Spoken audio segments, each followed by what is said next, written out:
yeah. Like, swords up, throw it up, throw it up, throw it up, throw it up.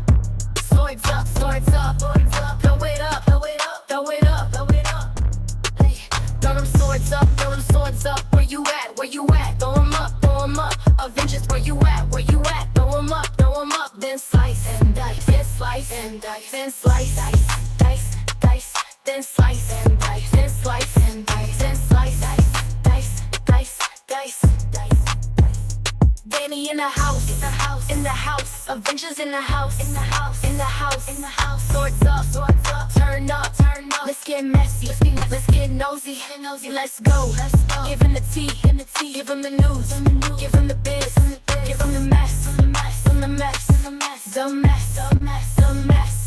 Swords up, throw it up. Swords up, throw it up. Hey, throw them swords up. Where you at, Throw them up. Avengers, where you at, Throw them up, then slice and dice, then slice and dice, then slice, dice, then slice and dice, then slice and dice, then slice, dice. Who gon' check me? I'm playing chess. You playing checkers. Checkmate. Next caller. Swords up. Up. I don't like you. Can't stand you. If it's up, then it's stuck. It's stuck. Swords up. Up. You're mad. You're pressed. Got you bothered. Got you triggered. Swords up. Throw it up. Swords up. Throw it up. Hey, throw them swords up. Where you at, Throw them up. Avengers, where you at, Throw them up, then slice and dice, then slice, dice, then slice and dice, then slice, dice. Let's go. Start the show. Symbol. We in chill. Let's go. Avengers, assemble. Lights, camera, action. We ready. Stay ready. Swords up. Throw it up. Swords up. Throw it up.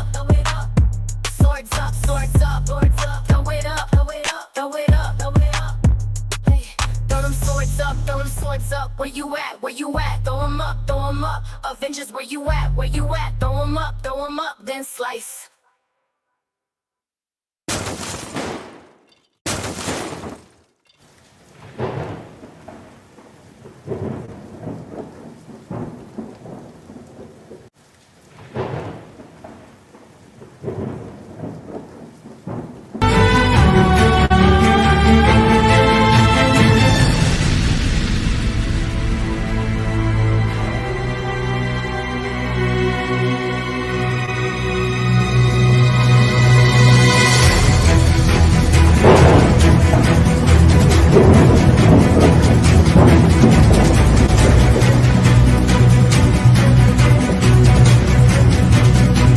Is used for educational purposes only.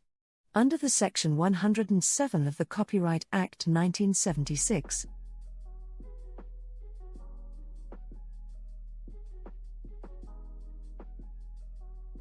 This video is used for educational purposes only. Under the Section 107 of the Copyright Act 1976.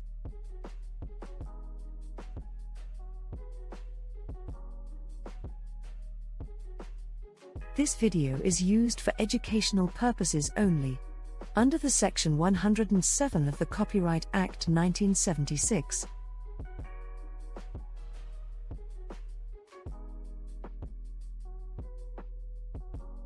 This video is used for educational purposes only. Under the Section 107 of the Copyright Act 1976.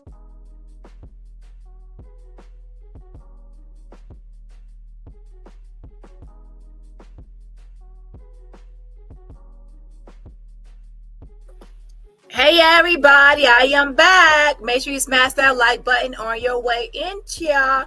Yes, auntie, yes. When I say I knew this was gonna get into a whole mess, I knew this was going to get messy. That's what happens when family stuff gets online.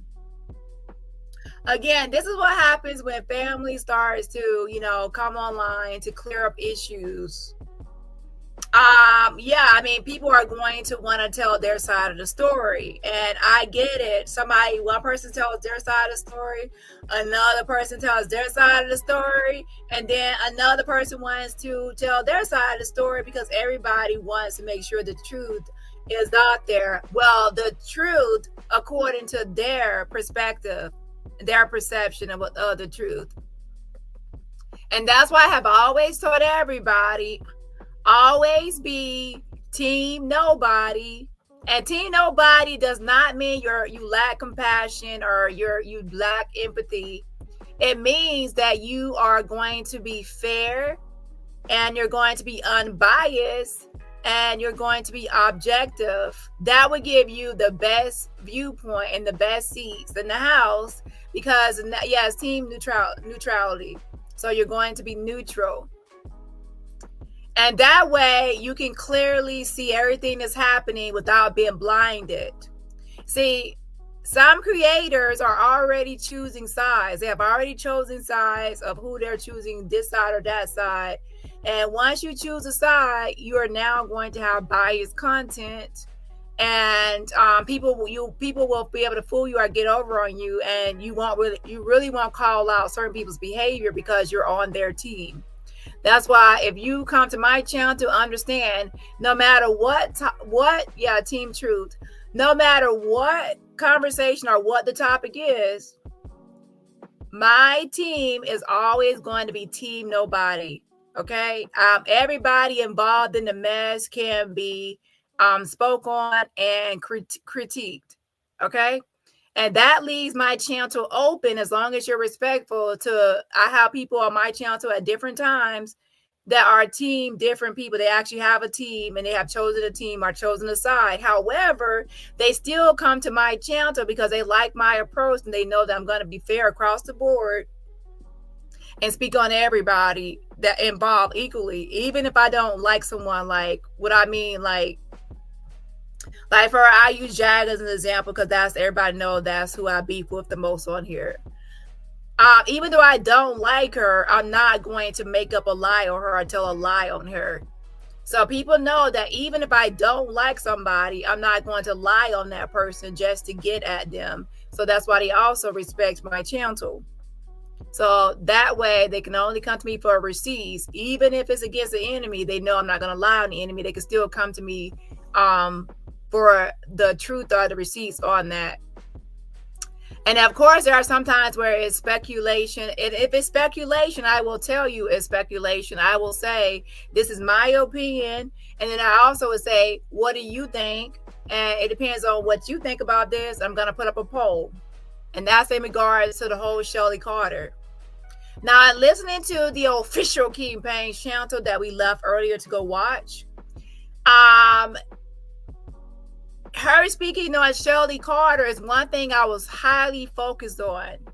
I was highly focused on what she had to say about Shelly Carter because it is my opinion and it's backed by receipts. And by backed by receipts is I'm not just pulling out of thin air like, oh, this is what I think about Shelly Carter.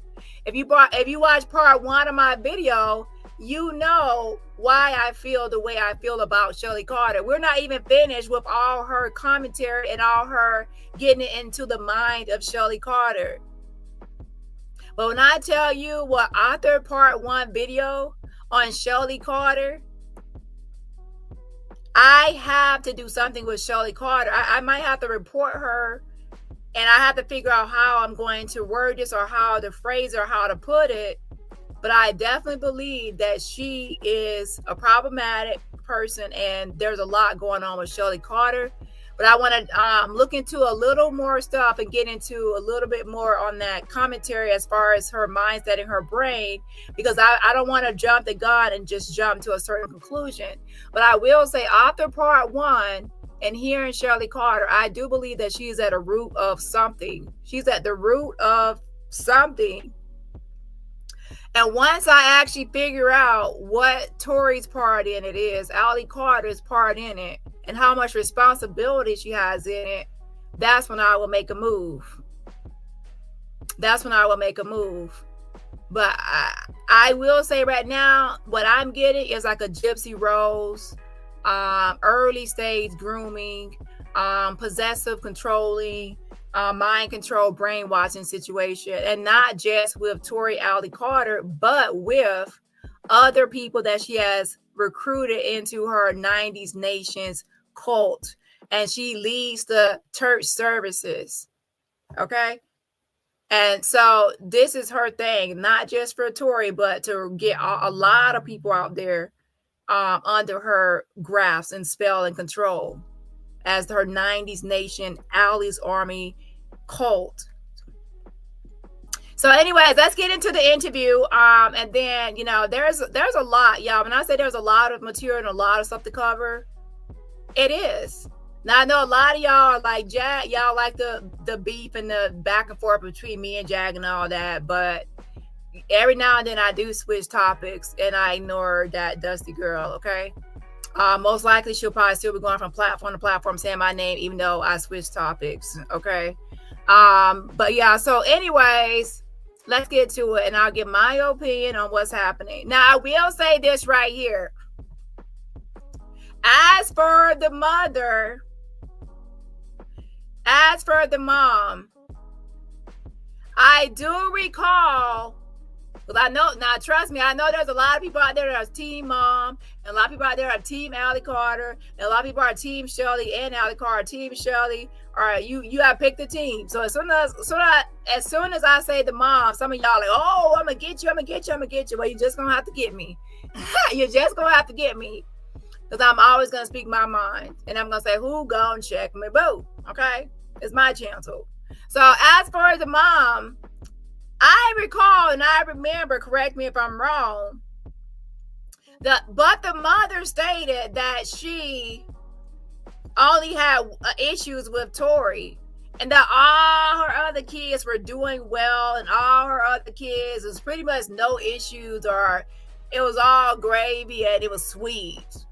And that was like the main one, that everybody else is doing this and everybody's doing that. So now it comes out it's not just Tori that has complaints. It's actually another sister. So now the mother changes and says, oh, now it's two daughters that gave me problems. So now she's saying the Keisha daughter and now Tori gave her a problem. Yikes. So I don't think she was expecting Keisha to come out, another daughter to come out. And at the rate this is all going, unless she reaches out to those other kids and other daughters, who knows? They might come out too. I'm just saying. So some people might say, what's that Saw movie? I'll say, you better get ahead of it. You better get ahead of it. So with that being said, the mother did state that it was like only mainly Tori that was having the most issues, and that all the other kids were this and that and this and that. Like she was saying that she was like the black sheep in there, and now it turns out that it's actually two black sheep. So I think that we forgot that in the first. She left that part out. Now I will say this: typically in families, it is a thing where what happens in the family stays in the family. And you typically keep to that. Now, there is an issue with that whole thing. Sometimes when it's stuff with abuse, we need to get that out of our mindset of what happens to the family stays in the family when it comes to abuse, not typical discipline, but abuse. And the reason I say that is because that sort of silencing and sweeping stuff under the rug leads to people not reporting things that actually need to be reported, and sweeping things under the rug that does not need to be swept under the rug. That needs to be, the rug needs to be picked up, and everything under that rug needs to be shown, because that's how you can protect abusers, perpetrators, predators, and all sorts of vile, disgusting people. So, so with that being said, I don't agree that, families should handle stuff online, maybe mental health counseling, family therapy, something outside, such as a mediator or something like that. But in the age of social media, a lot of things are handled online because there's always going to be one person. I hate to say it, but sometimes everybody probably has somebody in the family that whenever something happens, they take it to social media. And once somebody takes it to social media, a friend or family member, and they make it public, now you gotta respond. And I understand that because I have sometimes a content creator where it's all private, but then I'm trying to make things private, keep it in the backdrop, in the background. And you know what they do? They actually go live and make a public video to try to blast me. I'm like, what the fuck? I thought like I go my way, you go your way. There's no need for a public battle or a public announcement or anything, but they make everything public, try to blast me, so I have no choice but to respond publicly myself. So it can't happen. With that being said, that's my spiel. Like this video, like this video, like this video right now. We like this video, like. My mom starts talking. So for those that missed my first video, this is not my first video. This is the second video. And my first video, I pretty much posted some comments that, you know, Keisha left under videos on multiple channels. And she left these videos pretty much talking about her mother and sister, saying that she was the daughter of Miss Outlaw. And what I did was just kind of like go and see if that was like a real person or a real profile. And of course, as we can see, it turns out that I was correct, that it was like a real person and things like that. So that everything checks out, that she is in fact Tori Outlaw's sister and the daughter of LaRonda Outlaw. And also, the mother has already confirmed that this is in fact and indeed her daughter. So please don't say, oh, how do we know? It is. Mrs. White, my. Hey, how are you? Hello. Yes, how are you doing today? Good, and yourself? I'm doing good. So you reached out to me because you wanted to clear the air. You want to say, no, I'm not always right. That would be a perfectionist. Yeah. Set the record straight about. And even a perfectionist wouldn't be always right. What your mom has been saying and what your sister has also been alleging. Yes. Absolutely. And what made you want to set the record straight? Well, I've been commenting on videos of my sister stating that she was lying. I never really got a response from anyone responding to me trying to tell them that she's lying, until my mother gets on video, and then my mom starts talking. And what my mom said in the video that made me want to speak is that she says she doesn't abuse her daughters, or she's close with all of her daughters, including my son, which is her grandson. And that is a lie, because she does not talk to me. She does not talk to my son as well. We do not get along due to childhood trauma that I experienced with my mom myself. And then on the other hand, with my sister is doing a lot of lying. She pretty much lied about a lot. She's never been abused as a kid sexually at all by my mother. So let's pause right here. She came on here. It looks like she had already been trying to leave comments on the videos, but nobody was really interested or responding to her. And then when her mom came online, saying different things, and then that's when she, commenting as well, and now has decided to speak. What I would say is that the climate at the time, before a lot of exposure on Allie Carter, was pro Allie. A lot of people are pro Allie, so a lot of people that are pro Allie are not really probably going to respond to somebody that's speaking out against her or saying things against her. So with that being said, she's showing pictures right now of her and Allie Carter, and you have to pay attention.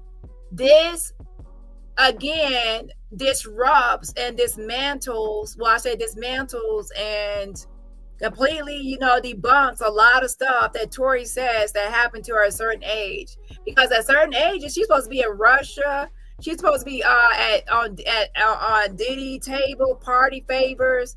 She's supposed to be all over the place, being trafficked. But instead, the more people post pictures, and the more and more pictures are posted throughout her ages, girl, you was at home. Girl, you was at home. And you was doing regular, going to school, taking pictures at different places. Girl, you were not trafficked. You need to stop. Now, there was a period of time that she was in foster care and in foster homes. And even then, she's not trafficked during that time. No, and then she goes for Shelly. Okay, and then also her sister was stating that she had already known Shelly for a long time, even before she was acting like she didn't know Shelly at a certain time. Shelly has been around for a long time, longer than most people expect Shelly to be around. Okay, so even before Allie left home for the last time, she had already been in contact with Shelly Carter. I don't even witness her ever being abused, period. My mom and my sister had a really good relationship. If there was any physical abuse going on in the household, it was with me the most out of all of my sisters. There was a lot of so she said that she experienced the brunt of the abuse, and it looks like Tori was one of the favorites. Now, I will say this. The sister also said, that Tori didn't experience any essay. I will say this. Unless you're around Tori 24/7, you don't know everything that she experienced. That's including physical abuse or even sexual abuse. If you're not around someone 24/7, you cannot speak on their entire experience. However, she said for sure that she experienced the brunt of the physical abuse, or the most physical abuse, or the most severe physical abuse. And she's actually showing pictures of her and Allie Carter. And a lot of pictures, they seem to be close. Like, look at these sisterly hugs, right? At different places, at home, different places. They seem to be close right here. Mental abuse, physical abuse, but never nothing sexual. So she said they experienced mental and physical abuse, but not sexual abuse. Now, I did see an old report, but the thing is about the reports, Shelly has the ability or whatever, or she had certain positions or jobs or occupations to where she could have a hand in some of the reports, or even knowing how to type up or draft up some reports. So to be honest, I will say I really don't trust nothing that Shelly posts or says that came from CPS or anything like that. I'm sorry, I don't, because of her and then on top of that, there was one that seemed like somebody made a report. It wasn't Tori making it. Somebody made a report on her behalf, and she redacted. She heavily redacted it. So that made me lose trust in Shelly's documents. I redact things, but only personally, like personal identifiable information, not like a full sentence and all this stuff. So that shows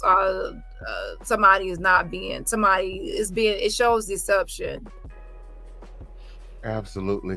And I think any story worth being told should be told from the beginning. Can you tell us? So he's going to start from the beginning, which is a great idea. Now, I want to actually go back one notch to show you this picture. Because when she's with her sister, she is actually heavier, like more, remember those pictures I posted the first day when I said she was heavier or bigger? So at one point, even when she was at her mother's house, she was thicker. And then Shelly Carter, not Shelly Carter, Allie actually said that once she even left, she got to Shelly's house, she started to overeat and eat a lot, and and then she gained more weight. And then there's also stuff, allegations of her at some points being pregnant. Okay. And remember, these are all everybody's side of the story. So we have to hear everybody's side of the story. She kept us looking good. She took good care of us. But as far as love with me, it did not exist between me and my mom. My mom we didn't get along at all by my mother. I don't even witness her ever being abused, period. My mom and my sister had a really good relationship. If there was any physical abuse going on in the household, it was with me the most out of all of my sisters. There was a lot of mental abuse, physical abuse, but never nothing sexual. Absolutely. And you know, I think any story worth being told should be told from the beginning. Can you tell us what your earliest childhood memory is? Of just Uh, like in general, like yeah, you in the home, you and your mom, you and your sister. What can you remember? well, my mother kept a beautiful home. She kept us looking good. She took good care of us. But as far as love with me, it did not exist between me and my mom. My mom we didn't get along at all. I never felt like my mother ever loved me because I was always getting abused by her. And then watching her with my sisters, since I'm always getting in trouble, getting beat on and everything, my sisters don't get in trouble. If they do, they're getting yelled at, probably cussed at, but like physically, child abuse, I experienced that. So I don't have any really good memories for my childhood that I could say with my mom. So your earliest childhood memories are of abuse. Yeah, just abuse. Mom not loving me. Just I've battled And with what does health that issues abuse? as well. So she's saying that she was the one that experienced the physical abuse and not so much the other siblings. So this is her perspective. And then Tori Outlaw, her sister, is saying that she also was beat, and not just her sister. Okay. But then she also said some of her other siblings were also beat. Well, she did mention one with something on her neck. being sick and not feeling loved by my mom, and then her being so strict at the same time, and I just didn't feel nothing but can't wait to turn 18 to get away. Tell us more about the abuse. What did the abuse look like, if it's not too much? Hold on, let me address this. It says Shelly lying said anyone can get the adoption, etc. I addressed this already, but pretty much, some people actually don't know that everything is not automatically public just because it's at the courthouse. Family law documents are automatically set to confidential. So no, not everybody can get it, but you can call up there and check on the case number and they'll pull it up with the name and say, okay. So that kind of thing like that. Yeah. So anyways, with that being said, no, it's a confidential document, but there's ways to try to see if it's actually authentic case number and things like that, which I did check to see. Shout out to Jamila, authentic case number along with the parties in there and what the documents are about. So that's what I did confirm. Shout out to Jamila. Happy 21-month anniversary. Yeah, something. Yeah, she says for my face, CC. Thank you so much. I appreciate the support and happy anniversary. Sending some virtual roses right back at you to Jamila and everybody else. Remember, support my channel for free just by what? Hitting that like button. Ooh, it's kind of painful to talk about.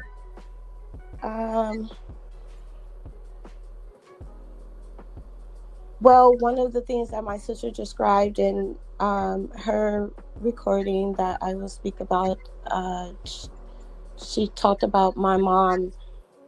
I believe it was stumping her leg in my neck or something, and I was the one that have the health issues. Well, I'm the one that she's talking about. So it was just very bad abuse. I don't even really want to discuss. It puts me in a bad mood to where it's hard to get out of. But And yes, my sister, she said it in her video, and I'm the sister that she was talking about. And that's part of the reason you want to speak out, because she was on another platform saying that she had a good relationship with you And and she doesn't. So this is Keisha. She said she's the one that Tori was speaking on as far as the mom abusing her, and she I forgot what, I don't think it's called a goiter, but something on her neck. That she has a condition. And so she's saying that Tori's story was about her. when she did that, that just really made me mad. And then you're speaking about my son, and that I don't. My last memory of my mother is that I will speak about. I went to my mom with my son, and I needed help from my mother. I didn't receive that help, and I got jumped on by her and my 3 sisters. And my son was in the middle of this, and he witnessed it, and it damaged him. And he was only 4 years old, and she threatened to shoot me in front of him. Told him that he'll never see me again. Put him upstairs in a room. Police came. Police told me to leave. They didn't help me and my child. So it's just abuse like that to where I can't, and I will not deal with my mother. And then afterwards, my father passed. So, go ahead. And she doesn't care. She doesn't reach out. But you're on the internet saying that you love your daughters. So let me address this. The mother stated that that's not how the story happened. She said that she's pretty much pointing the finger at her daughter Keisha, saying that it's her daughter Keisha that came to the house to try to jump her or to fight her or come at her and her older sister or something. And she also was stating that she said that she got a camera, so she got a recording of it, and she never said that. And that she recorded everything that happened at the house. Now, does she really have recording? I don't know. Because some people say they have recording to kind of try to say, I got a video, I got a recording, even though they might not have one. It's a tactic.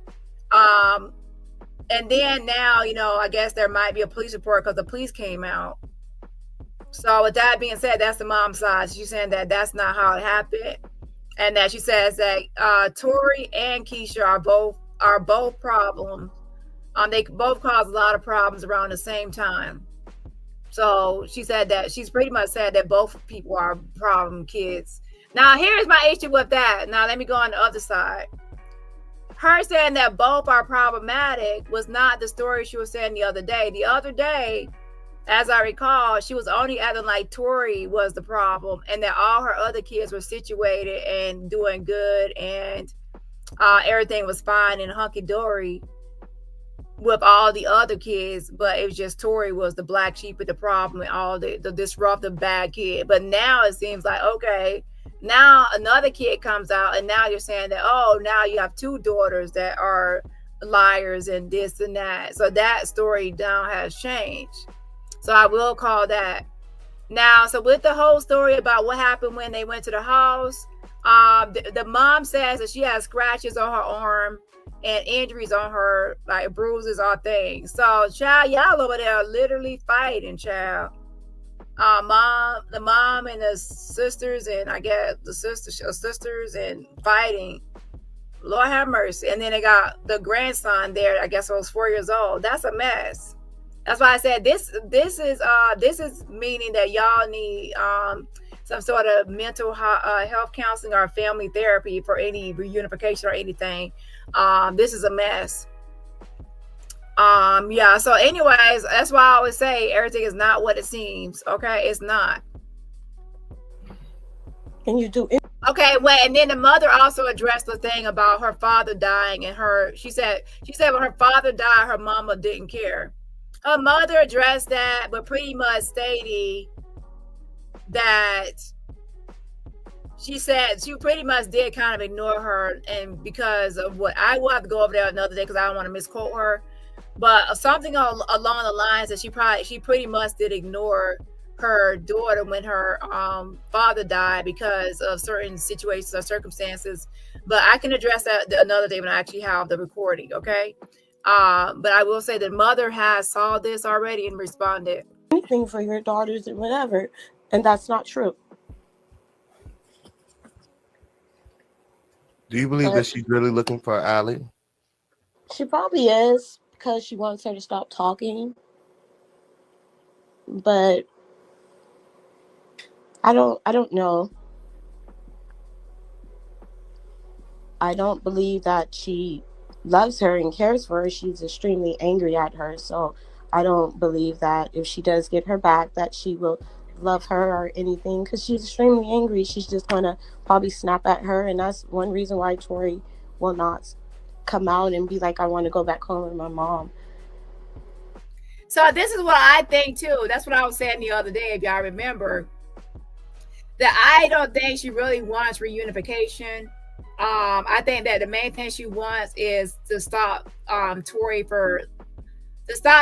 from coming out here airing out family business or dirty laundry, and also to stop lying on her, because yes, a lot of stuff is lies as well. Now there's some truths and there's some lies. Now what's true and what's a lie, I don't know. But it looks like the mother was probably mentally abusive or physically abusive, based on not one but two daughters saying that. So Tori was saying physically abusive. Now Keisha saying physically abusive. So if you have two kids saying physically abusive, then there might be something there. I'm just saying. No, she would not do that. I know she wouldn't do that. So let's go back to your childhood. How was Tori as a child? Very outspoken, goofy,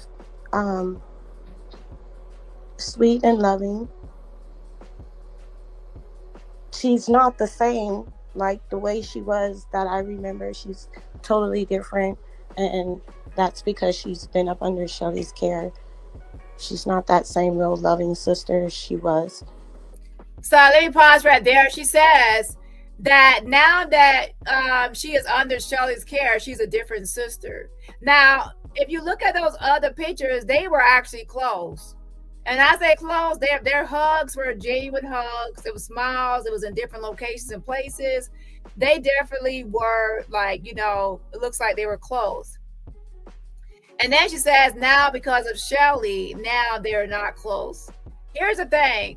Shelly wants to isolate her from everybody. So I'm sure Shelly said all sorts of things about the sister, negative things. She can't be trusted. She's with the ops. She's this, she's that. A lot of negative stuff to separate those two and get her isolated and to keep her to herself. She's controlling and possessive. That's what they are always going to do.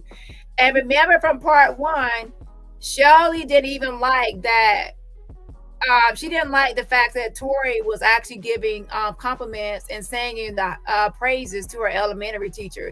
She literally got judged because she said nice things about her elementary teacher. And she said, oh, when we ran across her, there was something I didn't like or I didn't trust about her. And it was like negative. It's like, Shelly, she can't even have like good memories about anybody without you wanting to sabotage even that sort of thing. And how were you as a sibling, as a child? I got along with Tori, and that was about it. What about the other siblings? Is it how? Let's be clear. How many? Is it just 4 other sisters, or is it boys and girls? 5 sisters. Okay, 5 sisters. Okay. I'm the second oldest.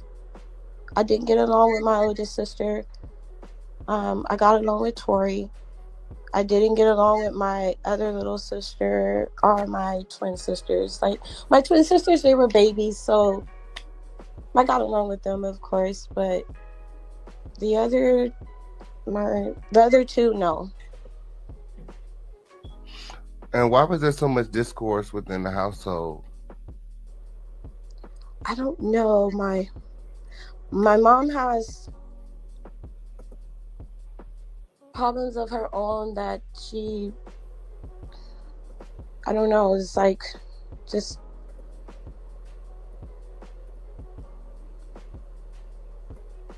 trying to just describe living at home. It's hard. She was just always, in my eyes, very, very, very, very, very mean. And I just couldn't wait to get away. So I don't know if that's how my sister felt, but from watching her interact with my sister, they had a good relationship. But for me, just mean. So for my sister to say she was abused by my mom, none of that is true at all. And then whatever she went through in the system when she was taken away from my mom, I don't really know. But I do know that I dealt with my sister till 2026. My sister was grown when we stopped talking, and I was with her when she was away from my mom in the system. So I don't know when she was so caught in this human trafficking, whatever crap. I don't believe none of that. It's all lies. When you guys were children, did Tori lie a lot? That I can remember, no. When did you realize that Tori was telling lies? When I seen her on the internet. So it wasn't until after she was grown and away, and you seen her resurface on the internet that you realized that she had started telling these lies. Yes. Before that, you would say that she was mostly truthful? Yes. Okay. Because she told me everything. She told me things that she wanted me to keep secret, so she told me everything, as far as I know. Did she ever tell you about Shelly? Yes, she did. She never told me her name right away, but she told me that she met a lady that can help us get away from mom. And how old were you when you guys had this conversation? I was still living there. So I think I was probably 18. No, wait, probably 17, because she was in middle school going into high school. So that would make Tori 13 or 14 when she Yes. met you. Okay. Yeah, because she was in middle school. She met her at the middle school, as far as I remember. And then she was going into high school. And that's when she told me other stuff about how the lady was, about this safe house that she ran away to. So she said that she ran away and she ran away to the safe house, and that's where she met Shelly.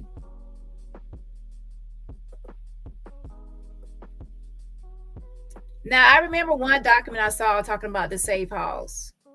And also, as we recall from part 1, she actually said that she met Shelly at the shelter. She called it a shelter. And of course, she's calling it the safe house. I had to find that document, what it was about the safe house. Go through my stuff. But I say there's a lot of stuff to go through. There's a lot of good stuff to go through. Let me look at it real quick. Not that one.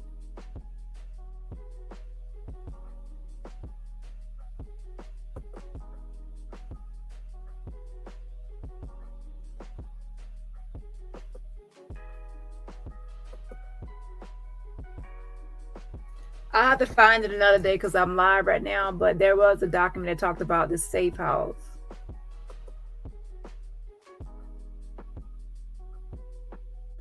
To Allison Leilani Carter, aka Shelly Carter. Oh, here it goes.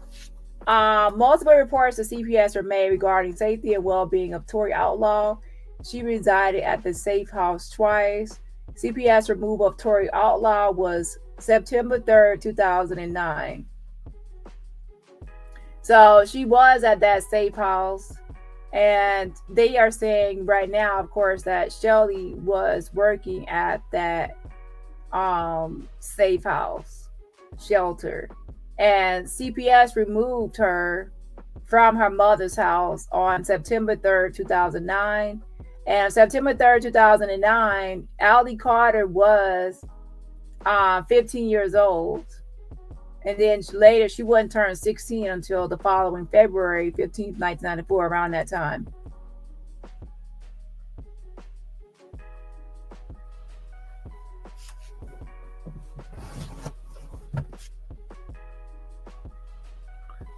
It says, Tori told Shelly about the abuse.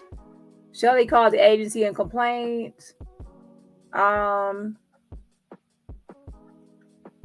Let's see here. Not that one.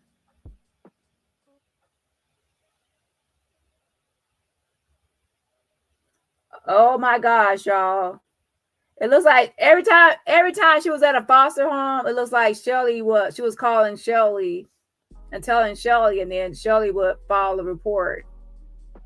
So that's what it looks like to me, y'all. Hold on, let me actually show y'all what I'm looking at too on one of these things. But let me pull it up. So she has known Shelly for a while.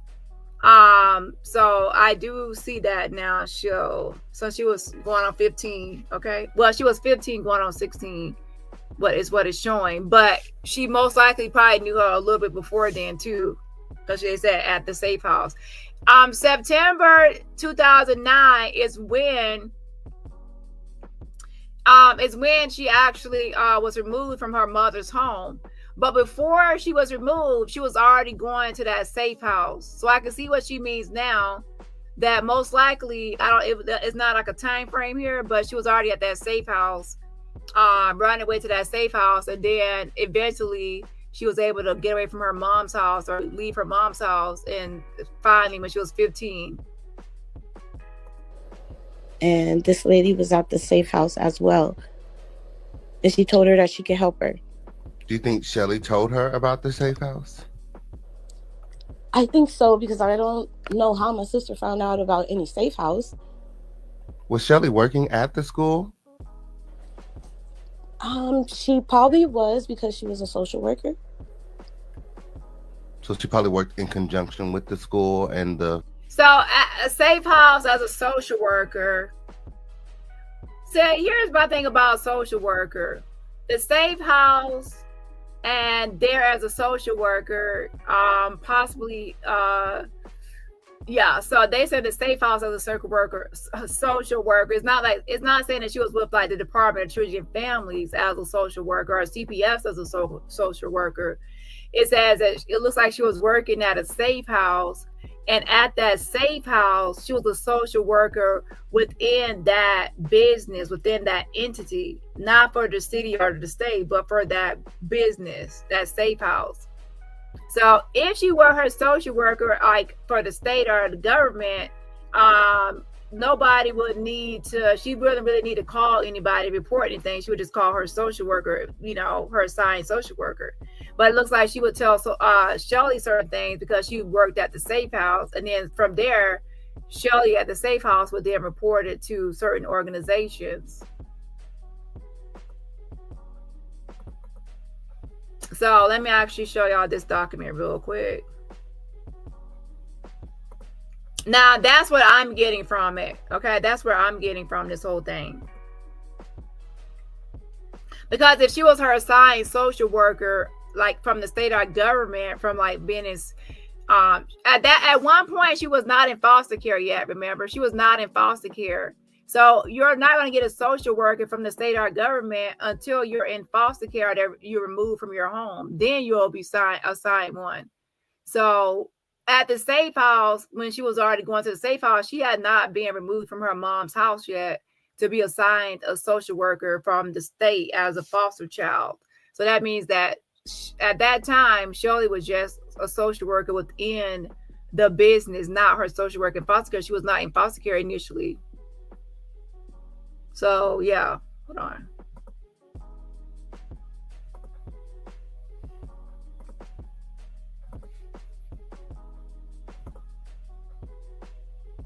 So y'all might not can see because this might be blurry. But right here,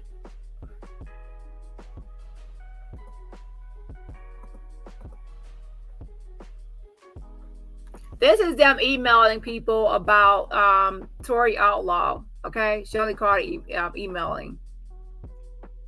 The California foster care system. And right here it says, complaint regarding Tory Outlaw, aka Allison Leilani Carter. Multiple reports to CPS were made regarding safety and well-being of Tory Outlaw. She resided at the safe house twice. So she resided at the safe house twice, which is a shelter according to Tory Outlaw. And then she wasn't removed until from her mom's house until September 3rd, 2009. So she was already running away and leaving and going to that safe house before she actually was removed from her mother's home. Now, she was at a foster home. Now, Shelly, you said 19 foster homes, but when you sent this to CPS, you actually only listed a few foster homes. You didn't list 19. You didn't list 19, so I don't know where you got 19 from. Okay, this email was, okay, so never mind. This is from 2015. But yeah, so even from 2015, she was grown at that time. She was grown. So yeah, that's right. So you're lying about 19 foster homes because right here you're not listing 19 foster homes. You said this is her placement history, and it's not 19 foster homes or 19 high schools. So there you go. You lied, Shelly. Okay. She said this is Tori's placement for foster care. And I see one right. I see 1, 2, 3. I see like 4 foster homes listed. So how to get from like 4 or 5 foster homes to 19? So there you go. You expose yourself with your own document, talking about 19 foster homes and 19 high schools. More like 4 or 5 foster homes, which makes it more believable. Okay. Foster home in Fontana, California. She had a foster mother named Rosalind. And then Shelly says her son came into Tori's room at night and sexual abuse. This is all alleged because this is, remember, Shelly Carter. And Shelly Carter wanted Tori to be in her house. She wanted Tori to be in her house, remember? So, tell them what she'll say or do to make that happen. And then there was another foster home, Hesperia, California. I can't really see, sorry. And it says certified home with blank, and it says FFA. Oh, it gave somebody phone number, child. Ooh. And it says, then she's crossing stuff out. It says director. It says, Tori stated this foster family forced her to attend their church. Yeah. If you go to a foster home or something, or home, any home, most likely people are gonna try to get you to go where the family goes. If it's church on Sunday, most likely your ass will go. And it says Tori reports essay abuse by foster father. Tori told Shelly about the abuse. Shelly called agency and complained. You see what I'm saying? There it goes. Again, sexual abuse. I'm not saying it doesn't happen, but here he goes again. Then Shelly called the agency. So she's the one that's actually making these calls for Tori. So she's not really her social worker assigned from the government like a social worker. She's actually at the safe house, and then Tori's making complaints to her, and then she's calling in. It says Shelly called the agency and complained to blank at community care licensing. No one interviewed Tori or the other foster girl living in the foster home. And it says the foster parents told Tori to leave their home, and they put all Tori's clothes outside. Obviously, see, this is the thing. Y'all called in and said sexual abuse, so they're obviously wanting her to move out. From that point, her real social worker should have been called to reassign her. Shelly called the FFA director who refused to come pick up Tori. Tori waited outside until around 10 p.m. when a woman and a red car came and took her to a new foster home. And you already knew that was going to happen. Obviously, once the report was made, they thought that, you know, the CPS would come get her and take her to a new home. And then another foster home. So this will make number 3. So again, you're only listing 4 foster homes, Shelly, not 19. And then another one right here, foster home says, so it says certified home with Fred Jefferson, gave the person's name. And it says, house was full of roaches and termites. She gave foster children beer while visiting in the home of blank relatives in Louisiana. And it says a boy raped her there. It says a boy raped her there. To be honest, does SA happen? Yes. I think, to be honest, they possibly were using SA as a way to get her moved from foster home to foster home or place to place. And Shelly wanted, you know, she wanted Tori to be in her house. She wanted her to be in her foster care home, in her home or her place or whatever it looks like to me. And it says the next foster home, it says Mexican home. Oh, why'd you have to say Mexican home? And then Madre and Papa. What's Padre? Is it supposed to be Madre and Padre or something? It says Papa. And it says Adrian, it says 18 years old, and Eddie were their sons. And it says blank were foster girls. Eddie came into Tori's room at night for SEX. Family only spoke. Probably only spoke Spanish. So anyways, with that being said, as you can see, Shelly Carter, even when Allie Carter was in these foster homes, even when she was in the foster homes, it looks like Shelly Carter was controlling her, like where she would go. Like she would still be in contact with her and make reports for her, and then, you know, they would say SA, and then she'll be moved to another home and another home and another home. So she had 1, 2, 3, 4 foster homes. 4 is a far cry from 19. Also, you just told on yourself again. You just told on yourself again, because now you just showed us that she went from her mother's house, and then right here he says placement in history for foster care, that then she went from this foster home to that one to that one to that one to 4, and then she ended up with you. So where in the world do you have in this timeline for her to be in traffic all over the world? Shelly, when was she trafficked all over the world? Because you just gave her whole foster care history right here. And from when you said she was removed from her mother, and she went to the placement history of this foster homes, and then she went to your house. So where in the world is all this other stuff coming from? You just exposed yourself with your own document. You're not as smart as you think, Shelly Carter. You're trying to prove one thing and then only showing another. And just because you stand all this essay doesn't mean that every essay happened. Now, is it possible that something happened in a foster home? Yes. Do I believe that it happened in all these foster homes? I don't. I think it's been weaponized. I think the essay has been weaponized because that's one way to get her moved out of a house without anybody, you know. That's the one way to get somebody moved. Shout out to Judy Coles. Thank you so much for gifting a membership. Again, shout out to Judy Coles for gifting memberships. If you are gifting a membership, please say thank you for the gifted membership. And everybody else, remember, support my channel for free just by what? Hitting that like button. Foster care. Yes, the kids that are already there. Because my sister had a lot of friends that were already in the system. And how did she make these friends? From school. Okay, were they your neighbors as well?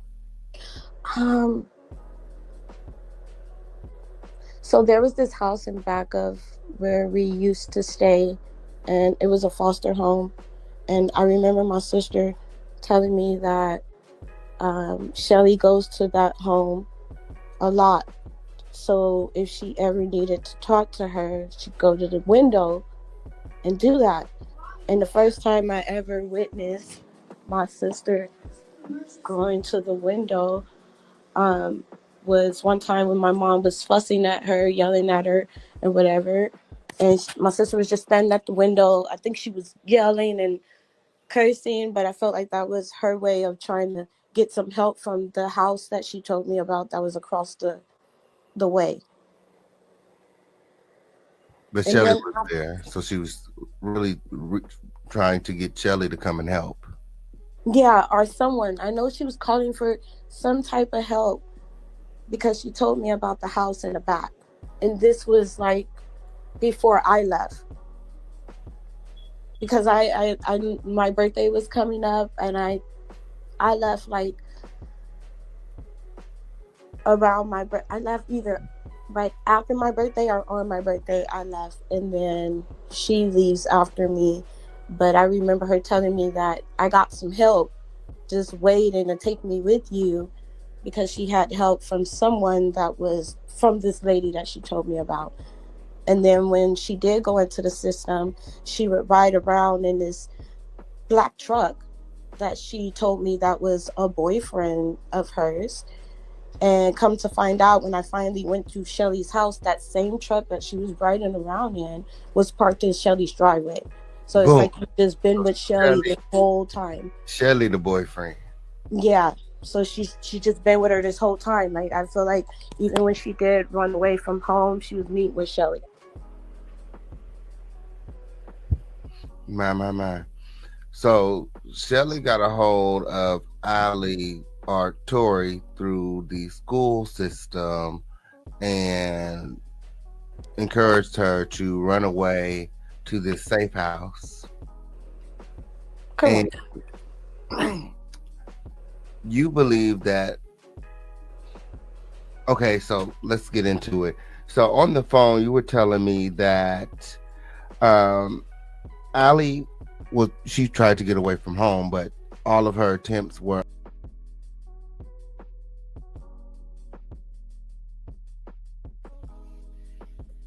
So I did see this right here. Hold on, let me actually zoom in. For Shelly Carter, around that time, it says 2010 to present. Now, this wouldn't be, I don't know if this would be the same or something like that, because she was actually there at the safe house before 2010.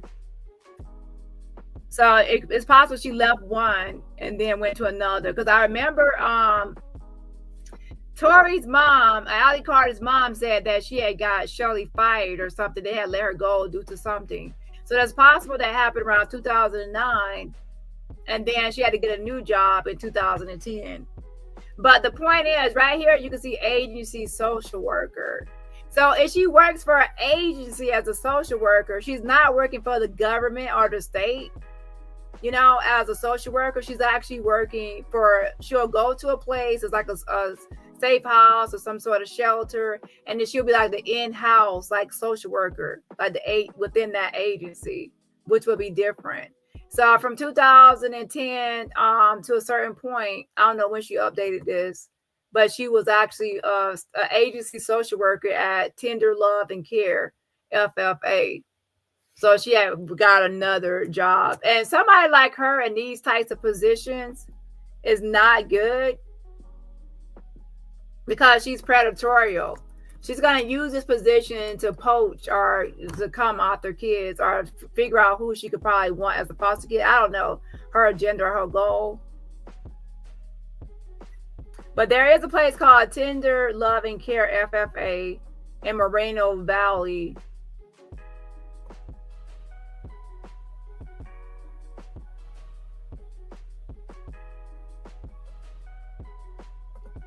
And right here it says a Tender Love and Care FFA is a nonprofit 501c organization whose sole motion, I'm tired, my bad. Sole mission is to provide a foster child with a decent home and loving and caring resource parents. We hope you will find the site useful and informative. If you need additional information, please do not hesitate to call or email us. So, you know, this is where she also worked at. Now, I don't know if, you know, what her current thing is. I doubt she's still there, because I'm sure she didn't update her LinkedIn. I'm sure she's no longer there.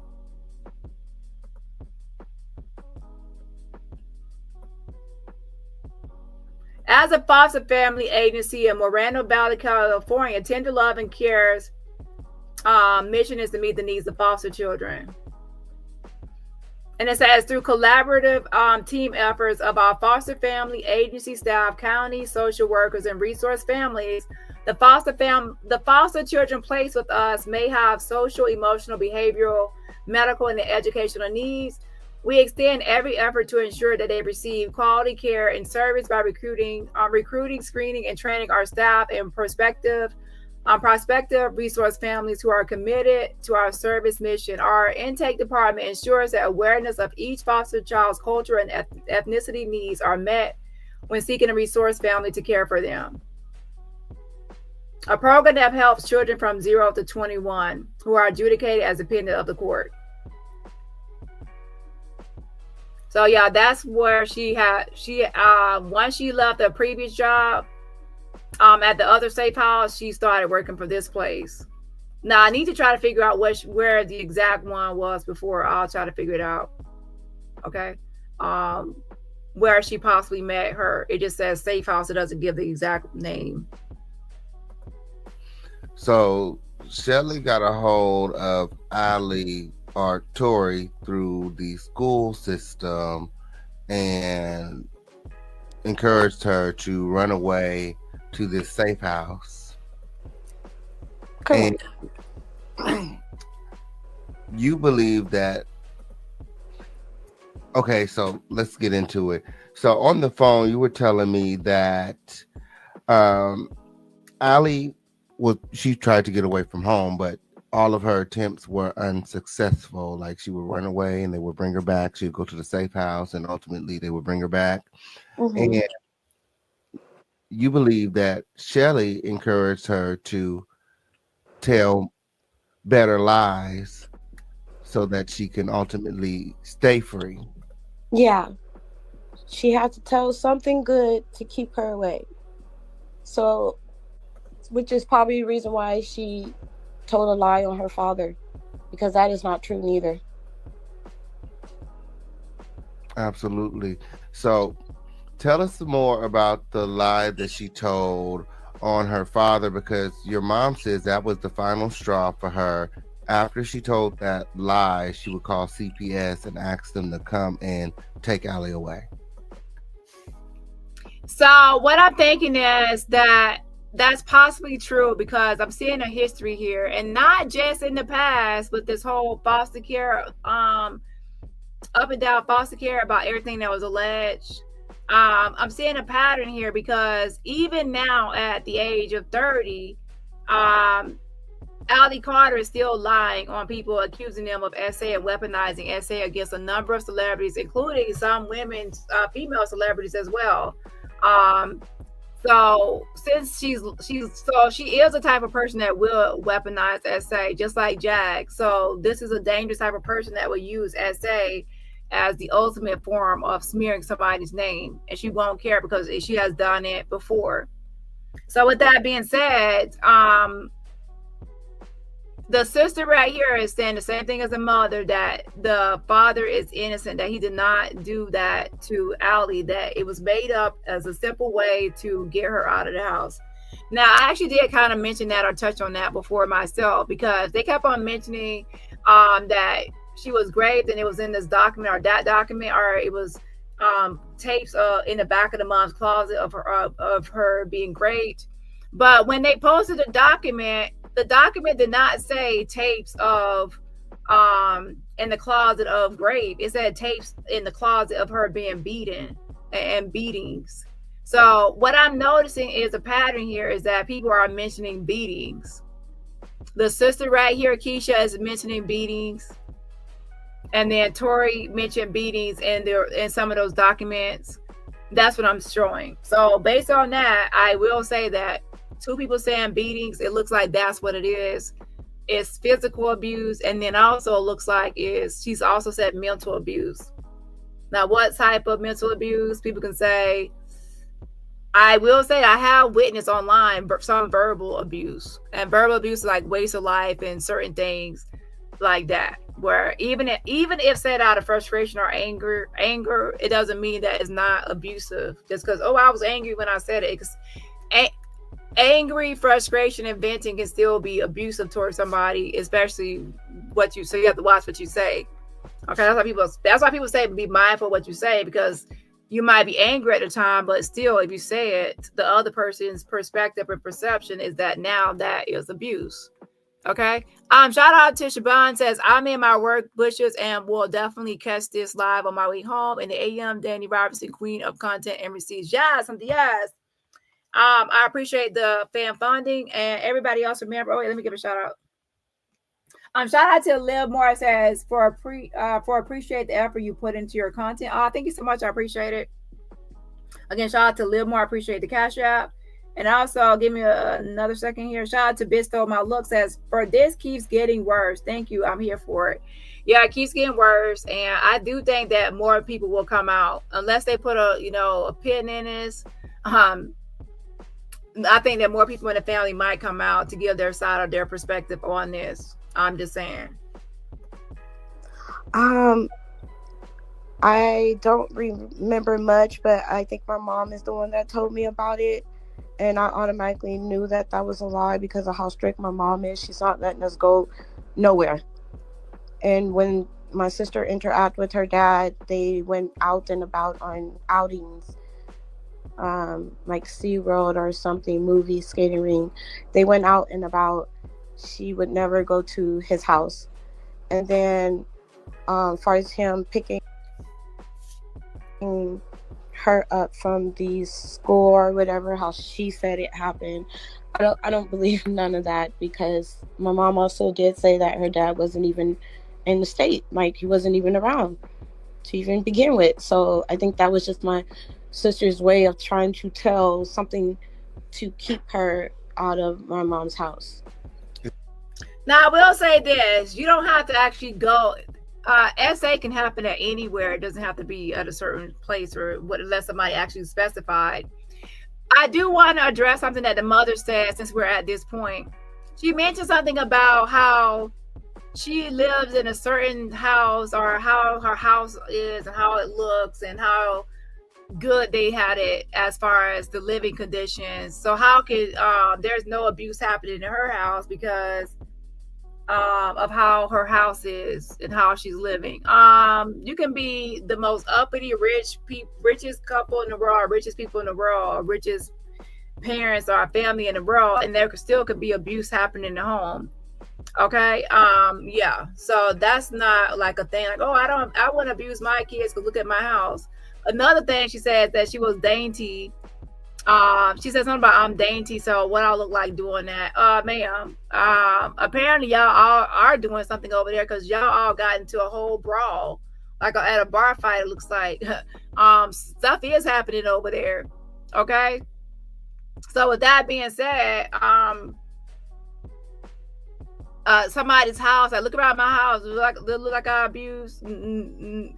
Does like you might have a nice place for them to stay or live in or a roof over their head. Yeah, but that doesn't mean that under that roof things ain't happening. Now, I'm not saying the mother is guilty of anything. I'm just correcting misinformation so people will be out here like, oh, look at her nice house. Ain't no way they were abused. Oh, look, they were dressed nice. She kept their clothes on. They had nice clothes. They were fed.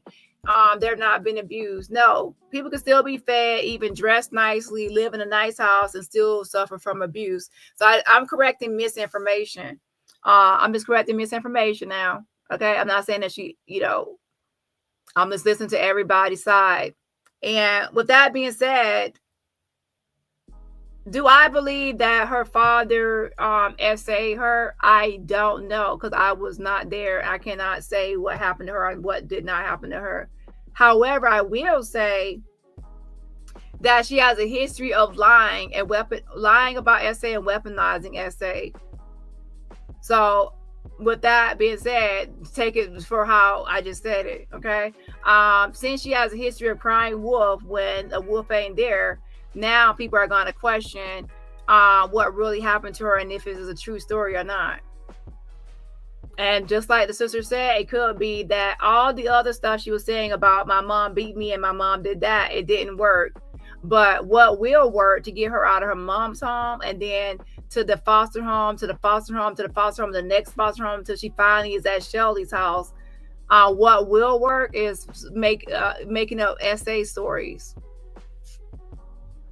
And notice, what I want y'all to pay attention to is this. Shelly Carter is not the one calling in the complaint.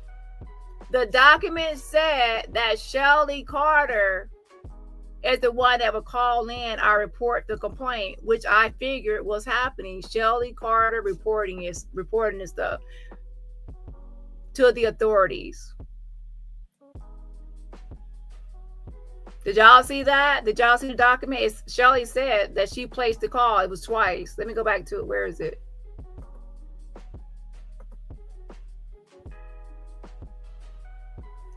And Shelly typed this up herself. That second foster home right there, it says Shelly called the agency. And then there's another document that also is another document about Shelly calling. I know, and there's another one she heavily redacted to try to hide who called the report. And I knew it had to be Shelly. Come on now.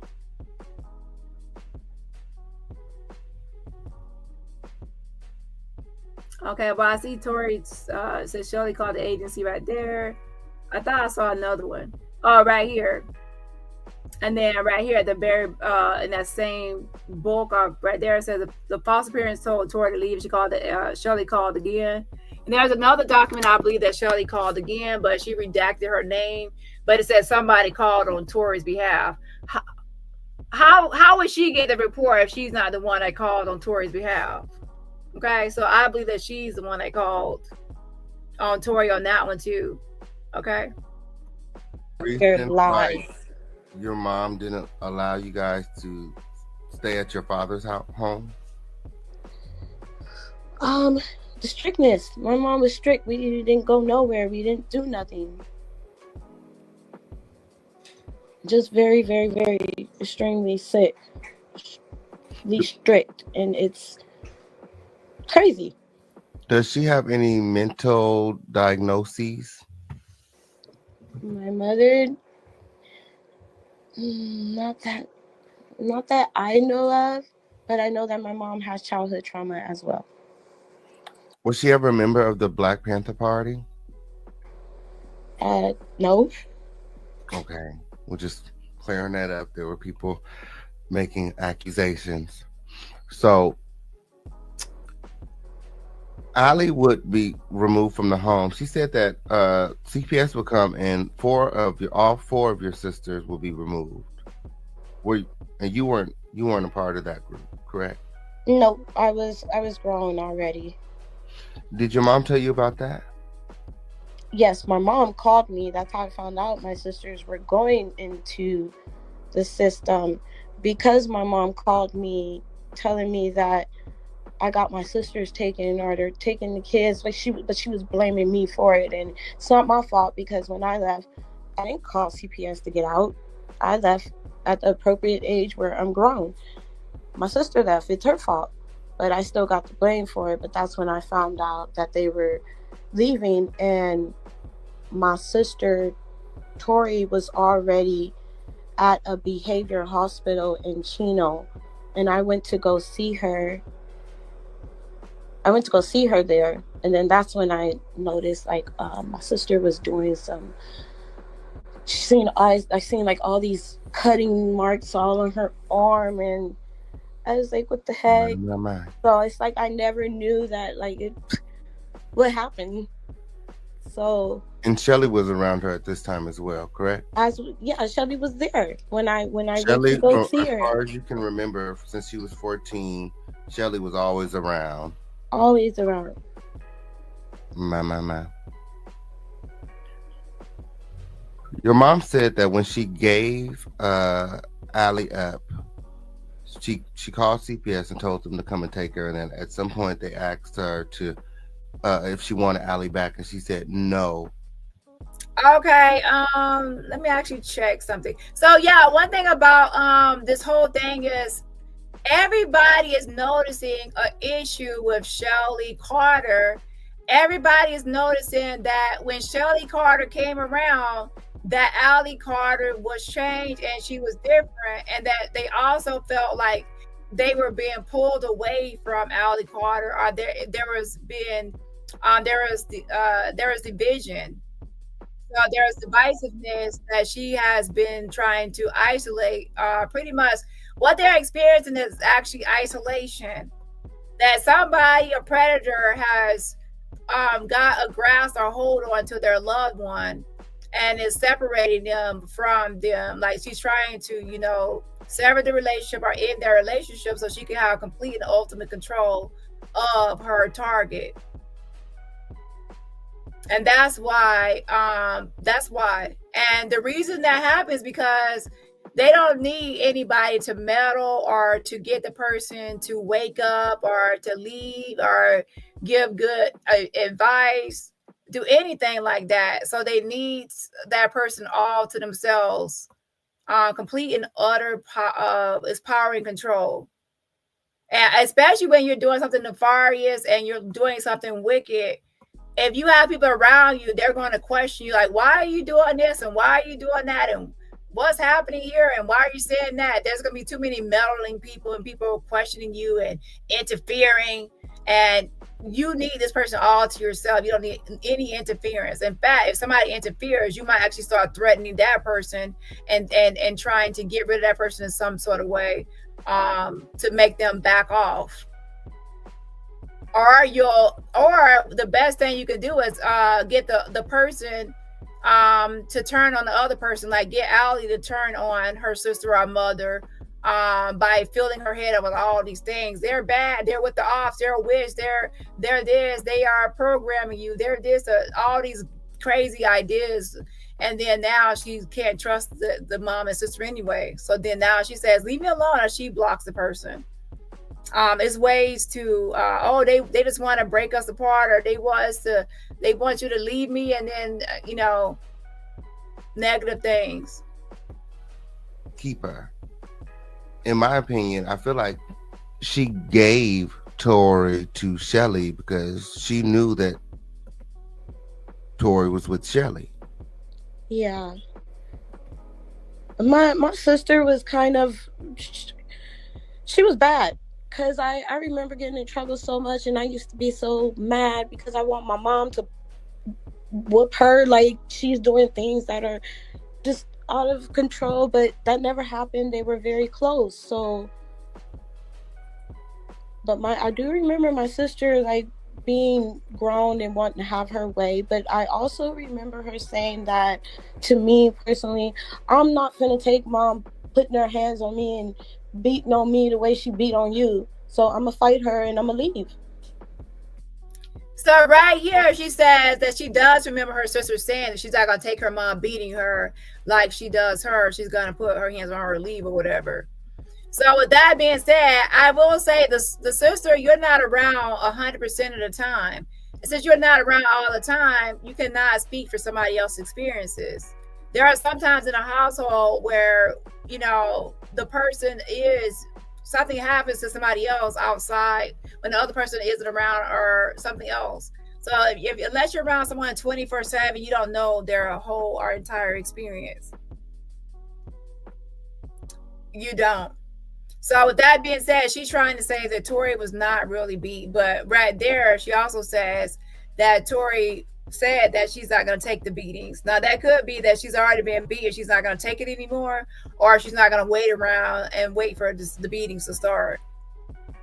Yeah. So I will say that this is she experienced the most severe beatings, but I will say at this point there's no way she can say, oh, Tori was never sexually abused or she never was physically abused, because she's not Tori. She cannot speak for somebody else's experiences.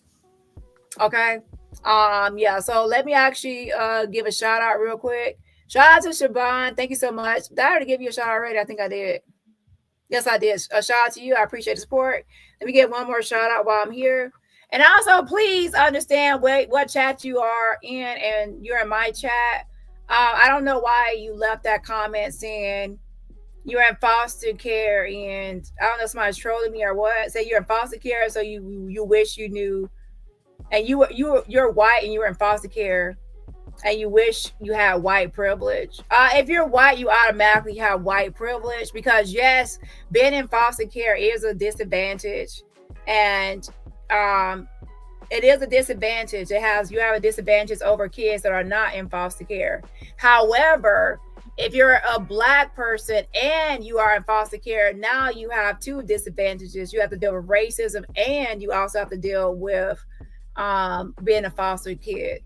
Okay, that's a whole new topic for a whole different day. What I would say is just do research on it.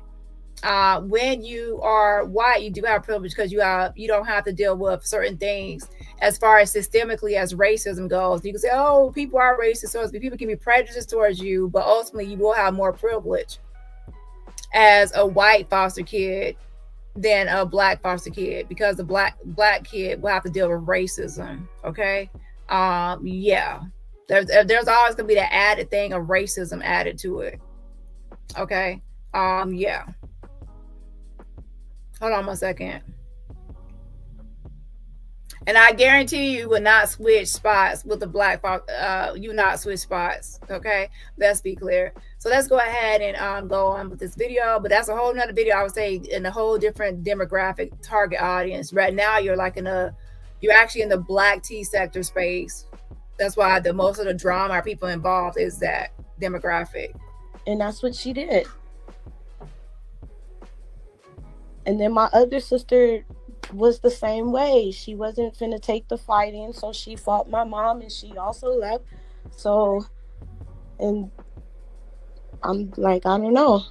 But all that extra stuff, Tori's lying about all of that. Whatever she's going through with Shelly, that's totally different. But I don't believe if she is being human trafficking, that's all Shelly. Shelly is making her do all that. She got her on drugs. I feel like she's been on drugs and she's been around her. I remember when I went to go visit her, she just looked all spaced out and looking very evil and talking devilish, like just not the same person. And she was big, and then she just started getting smaller and smaller. And then they would tell me, oh, your sister's in the hospital. And when I want to go visit, they tell me I can't, but then I go see her and my sister's just all skinny. So she said that her sister didn't grow up having any medical conditions, and her sister was bigger, which we already saw, and then slowly she starts wasting away, and she's on drugs and things like that. Now she's not really stating what type of drugs her sister is on, but later she actually is going to state that Shelly was giving her some sort of pills or something. So what I can say is, she said that she would also go visit her sister at the hospital. So she said she had a relationship with her up until a certain point. Even when she was living with Shelly, her sister would still have a relationship with her, but until it was severed, most likely, obviously, by Shelly interfering with that. And the sister was actually going to say one thing that I actually think is going to, she said something about, she asked about were they intimate. Now, people ask me, do I think they are a couple?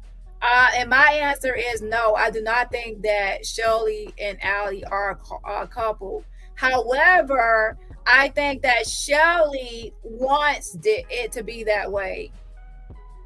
I think Shelly wants it to be that way, and that she is treating it as some sort of couple thing and not an actual daughter thing. That's what I actually think. As some sort of partnership. And she's highly inappropriate. That's what I think. So I don't think it goes both ways. I think it's one-sided. But everybody's entitled to their own opinion. Okay? I think it's one-sided as far as that goes. She was on drugs. And then I went over there one time, and something very dysfunctional that I can never get out of my head. I caught Miss Shelly in the bathroom with my sister while my sister was taking a bath. And I just thought that is the most sickening, dysfunctional thing ever. And then I thought too that it's just weird that. So she said that her sister was taking a bath and she called Shelly in there. I would not be surprised, because guess what? Shelly has told Shelly Carter that if she is not around her every second of the day, even if she leaves her side for a second, that she is in danger. She is in danger if she is not around.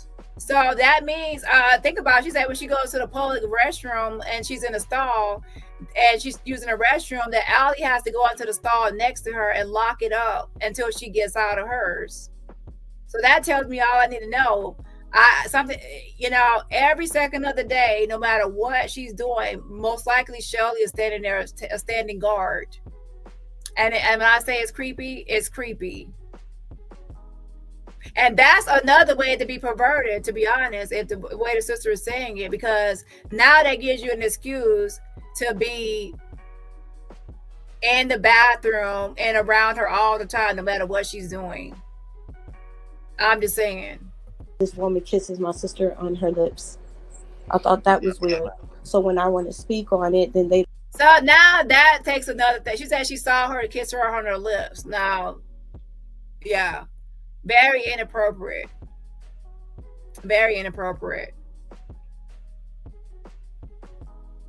All I can say is either way it goes, or what's happening with Allie Carter and Shelly Carter is inappropriate and has been since day one of her meeting with Shelly Carter. It's very inappropriate. And I hate to say this, but it's giving me Gypsy Rose. And I wish I could have a different thing because it's not 100% like Gypsy Rose, but that's what it's giving me, some sort of something going on here. Don't want me around. And I have to, that's why, like, we don't talk no more, because I was pointing out weird things that they were doing. And I'm like, dude, you know this isn't normal. And she knows that, but she was okay with it. So she says that she started to point out things that were abnormal, unusual, and inappropriate, and that was upsetting mainly Shelly, but then Tori also knew it was inappropriate, but she seemed to be okay with it. So now that's the issue, because that's when you start in the middle and you're trying to interfere, and the possessive control freak is not going to like your interference. And yes, it's inappropriate because when she came into her care, she was a social worker at a safe house. She's supposed to maintain that whole social worker, foster child relationship dynamic. And then later at 18, she adopts her, said that's her adopted daughter. And they post all these pictures saying, this is my mommy, this is my mommy. And yes, I have the picture saying my mommy, my mommy. So this is highly inappropriate to later on to try to go off into something else. It's twisted, right? So it was that your intention the whole time, to try to twist it off into something else? It's weird. So if you're okay with it, that means because you're on drugs. No, that's just terrible. So from the time that she was 14 to the time that she was 16, she would go from being in your mother's care to being in Shelly's care. Yes, she was in 2 foster homes that I visited her at that were not Shelly's. But she was still dealing with Shelly around this time, because she would go see Shelly. And she would drive the truck of Shelly's truck, saying that that's her boyfriend's truck, but it wasn't. At 16? Yeah. It's like some big, and the boyfriend that she claimed she had, he was a grown man. My. So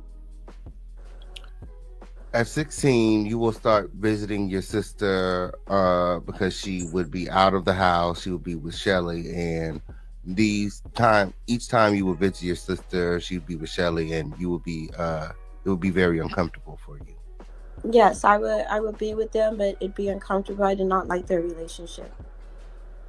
And I didn't like the fact that she just always wanted to push me away out the picture, and she just didn't want my sister to deal with no one. And she always would lie and tell my sister, oh, you can't trust your sister because your sister still talks to your mom, and all she's going to try to do is to get you out of my house and to get you to go back home to your mom. And there you have it. She says right here, that's exactly what's happening. Shelly Carter was afraid of the sister being around, and then the sister would end up trying to persuade her to go back to her mother's house or come with the family away from her. She wants to dig her claws into Allie and never let her go.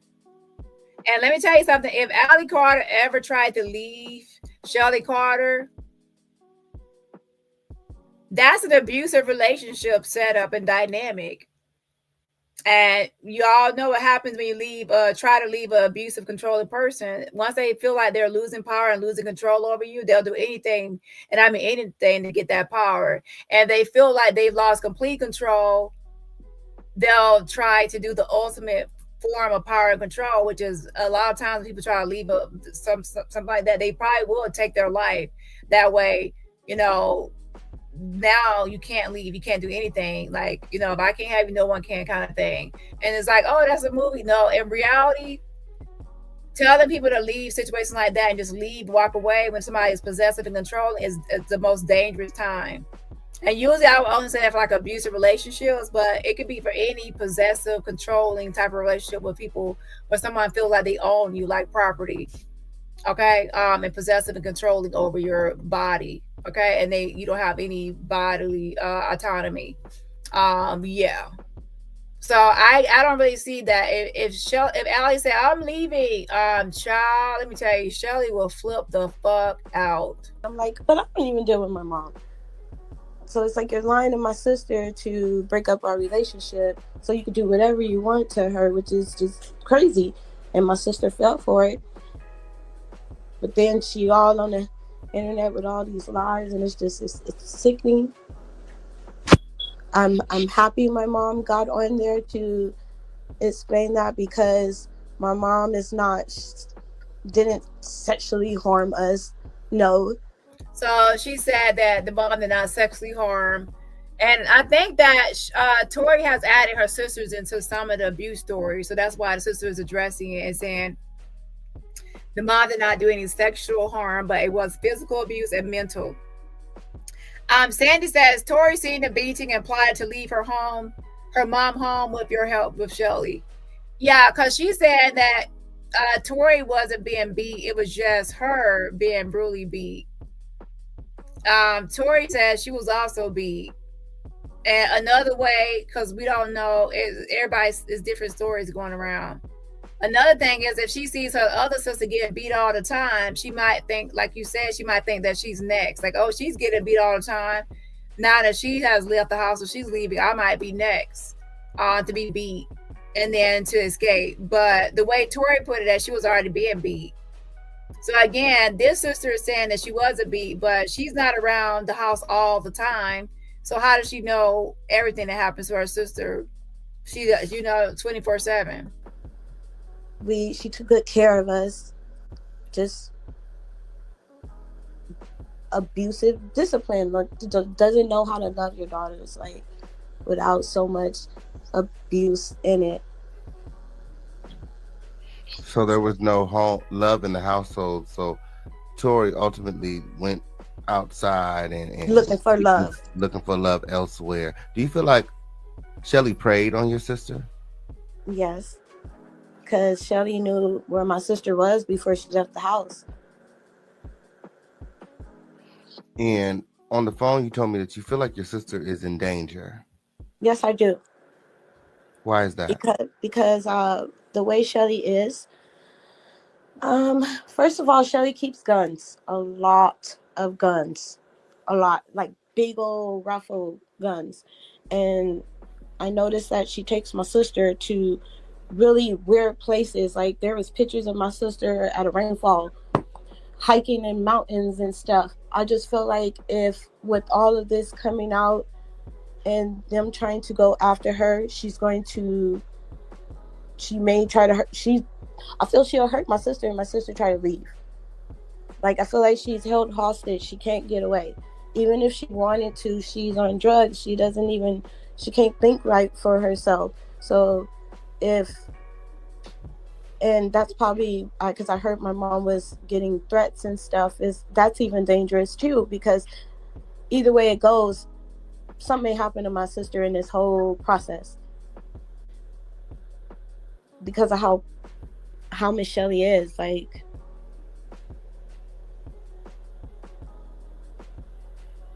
That's terrible.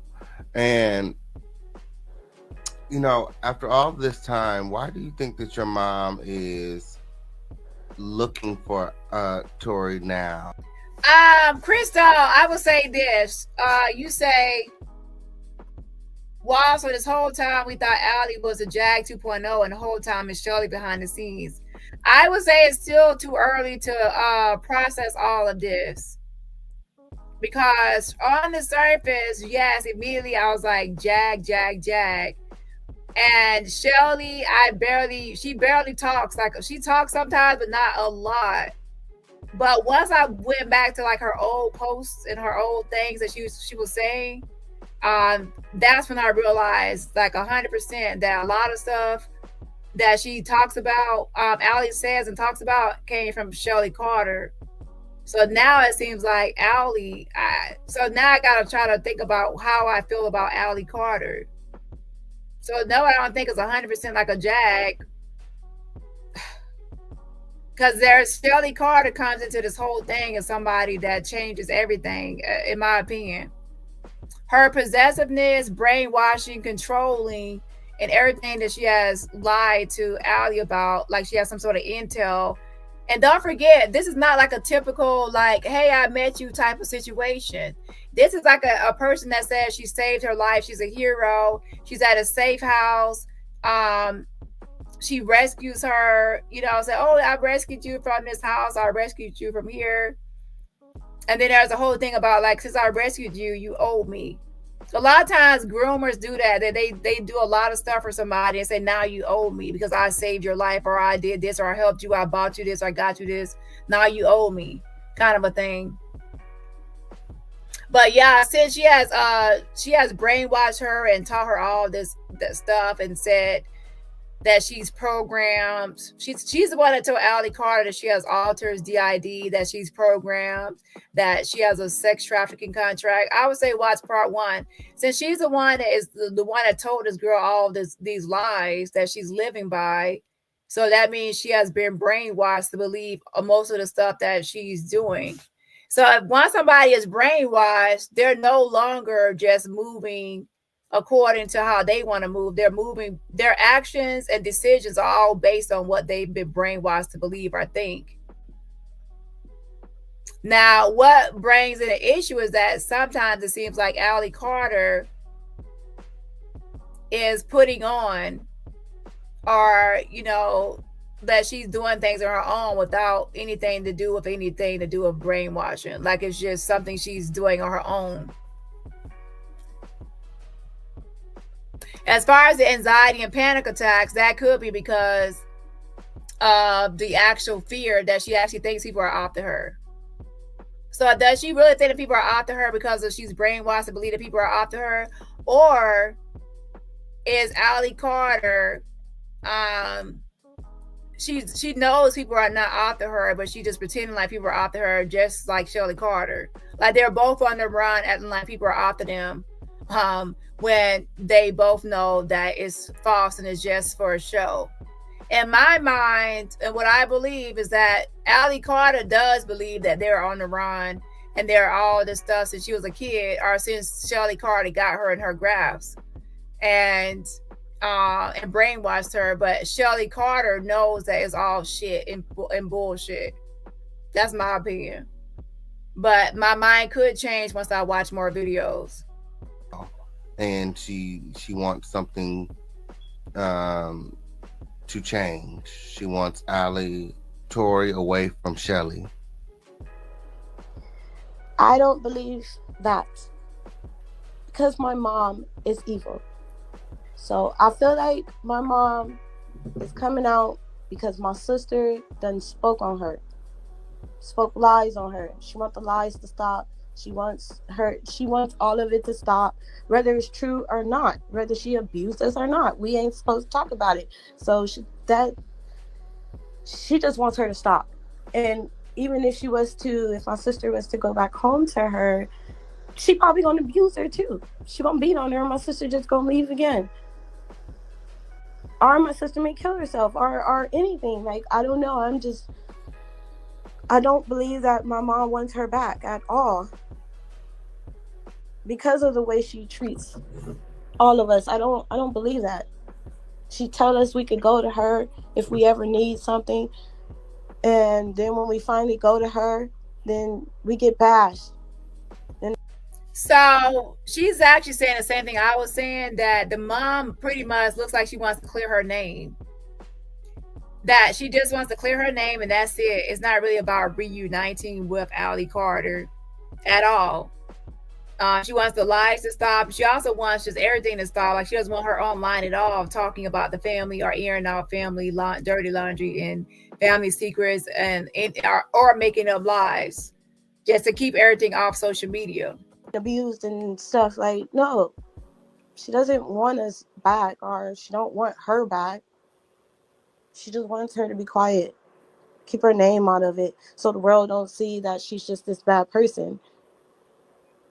She's not the bad person my sister is saying in that way, but she is abusive and very,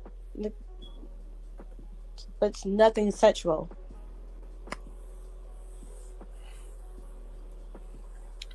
Would you say that? I would say that some of you are jumping in, and a lot of your questions can be answered in part one. In part one, if you want to know a lot of stuff about Shelly Carter, her mindset, how she thinks, her mentality, and how I got to my conclusion where I'm at now, watch part one of my video. Because to be honest, I'm not going to answer questions that I already answered in part one, because it's a lot to go over, and it's not like I could just say this is why I believe it without you have to actually listen to Shelly Carter out of her own mouth, her mindset and what she said and what she stated. Okay, so some questions I will not be answering. I will just say watch part one of my video. It's a full explanation of what I think about Shelly Carter and why I came to the conclusion of why Shelly Carter is problematic. And then I'm gonna make a part two of that video soon. Okay, so I would say watch that, because I'm not going to answer questions from that because it's too much. If something sexual happened to Allie, it was at the hands of Shelly. If something happens to her right now, if she was sexually assaulted, or she was being sexually assaulted by Shelly, being that she was a minor and that she can't consent.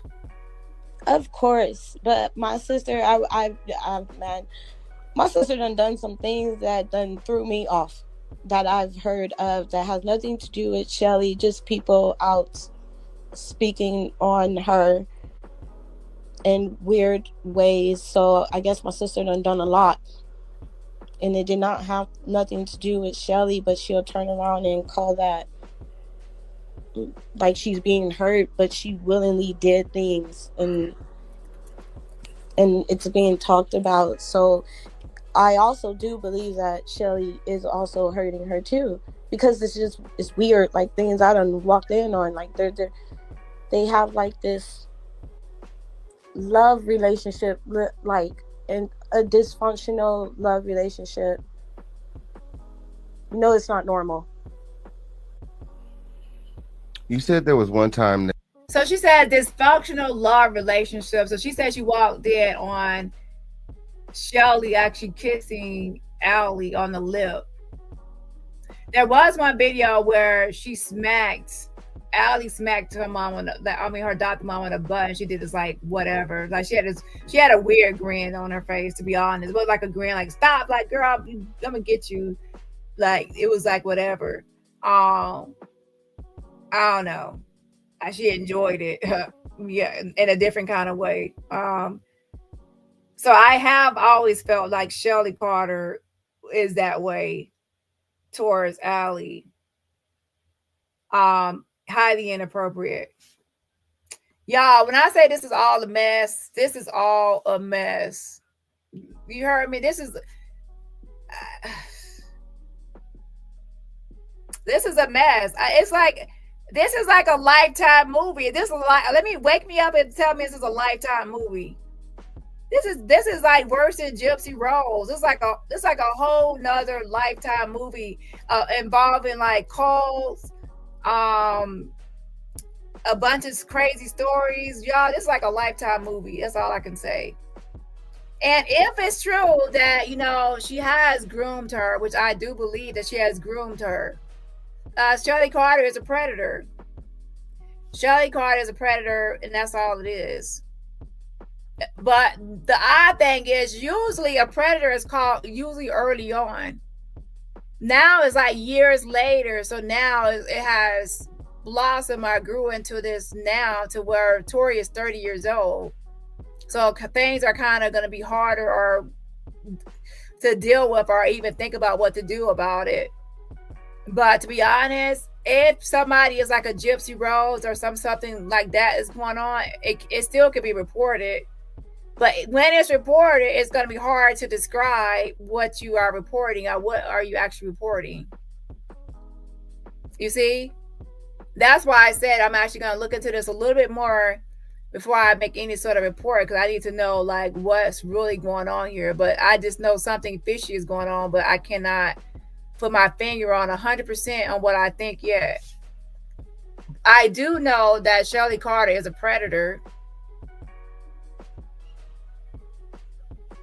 but I need to know also Tori's involvement. Is this whole thing where she's in on this as well? And also, if she is in on it, has she been brainwashed or groomed to be in on it? Or is it she she knows all about, like, do you all believe that, does Allie believe that she's actually programmed for real? Do y'all think that Allie Carter believes that she's actually MK programmed? If you think that she actually 100% believes that she is MK Ultra programmed and that she has alters, you think that 100% she believes that, then that means that she has been brainwashed, because that's a lie. That's a lie. She was lied to by Shelly. So if she actually believes all these lies about Shelly's intel and the alters and she's MK Ultra programmed, if she believes all these lies from Shelly, that means she's brainwashed, and that means that she is the actual victim. If she does not believe these things and she's just making it up and going along with it, like, I know I'm not programmed, but I'm going to pretend like I'm programmed. I know I don't have DID and alters, but I'm going to pretend like I am, and I'm going to pretend this and pretend that. Like, if she's pretending and playing games too, then she's not a victim. But if she's brainwashed, she's a victim. So I need to understand, like, her whole thing. Is she a victim of brainwashing, or is she playing along with the bullshit? Does she think that people are really after her because Shelly says she has intel saying that people are after her? Or is she going along with it, playing the game, acting like she knows they're not after her, but she's playing the game with her, like we're on the run, but they're actually just freaking what you call it, nomads or something. So that's what I'm trying to wrap my mind around or finger around to what I think about Tori's part in this, because her part is it's important to know her part in it. That you came over and Tori was non-responsive. Yes. Like, I was there for some hours. My sister wasn't feeling good. I remember her going in the back room with Shelly, and then she comes out like a zombie. And it was nighttime too. And I remember they turned off all the lights, and they had like some like weird red lava lamp on. Scared the crap out of me. So I was trying to talk to her, and she didn't want to talk, but she had her fist balled up. She was like very, very sweaty. Her mouth was hot. She said she was asking Shelly to give her some water because she felt like her mouth is on fire. And then she just started talking crazy to me, started looking at me crazy. And then Shelly was like, oh, I just gave her some medicine to calm her down from her anxiety, her depression, and maybe it's time for you to go home. And I'm like, so she is noticing that Shelly is giving Allie Carter medication for anxiety or this or that. And even after the medication, there's something, she's having these weird symptoms and things she's doing are side effects. So this is where it gets interesting, because why is she giving her medication, and what medication would cause what's happening here? And this is what I was talking about the other day, is that if you believe that and from part one, if Shelly believes that, because she said that is her perspective, and she believes that Allie Carter is MK Ultra program. That did not come from Allie Carter by her being programmed. That came from Shelly Carter. She's the one that told Allie Carter that she has alters and she's MK Ultra program, that she's an expert on this and she can spot who has it and who doesn't have it. And that she said that she's also helping Allie to with this whole programming. And then she also says there's witches and warlocks and other people out there doing satanic rituals and ritualistic things all the time, messing with her programming. And that there's intel out there always telling her this or that. People are after them, or people are going to auction her, sex trafficking. Girl, when I say it's a lot of stuff with Shelly Carter, she needs to be honest, she needed to be reported yesterday. Now I think about it, after part one report.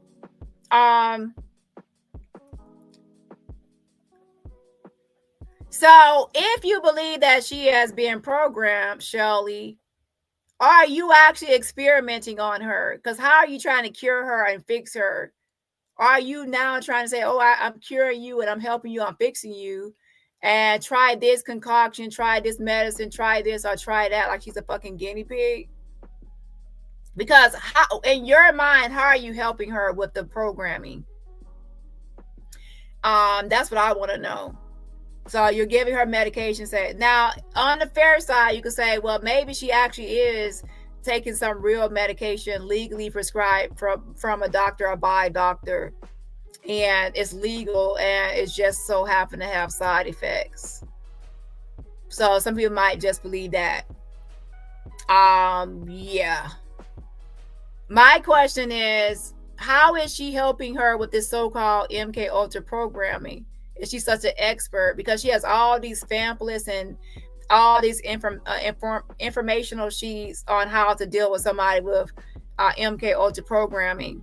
And she said that she's helping her to get better or whatever. But no, but that's their house. So if she'd be like, you have to leave, I have to go. But I really didn't want to, because I knew something was wrong with my sister. Do you think that Shelly and Allie are in an intimate relationship? Yeah. Man. And do you feel like there is something you could have done to save Tori? No, because my sister was grown.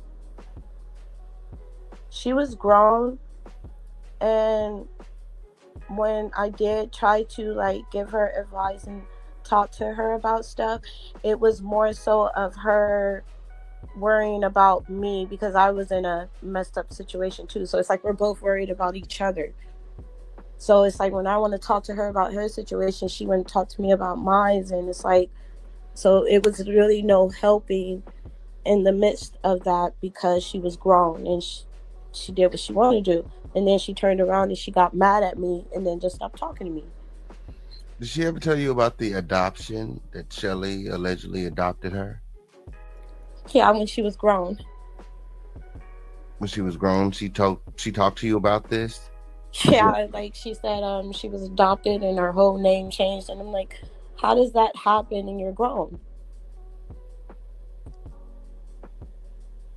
My. And mom never gave her rights up. So my mom told me she would never give her rights up. So I'm like, how did you get adopted?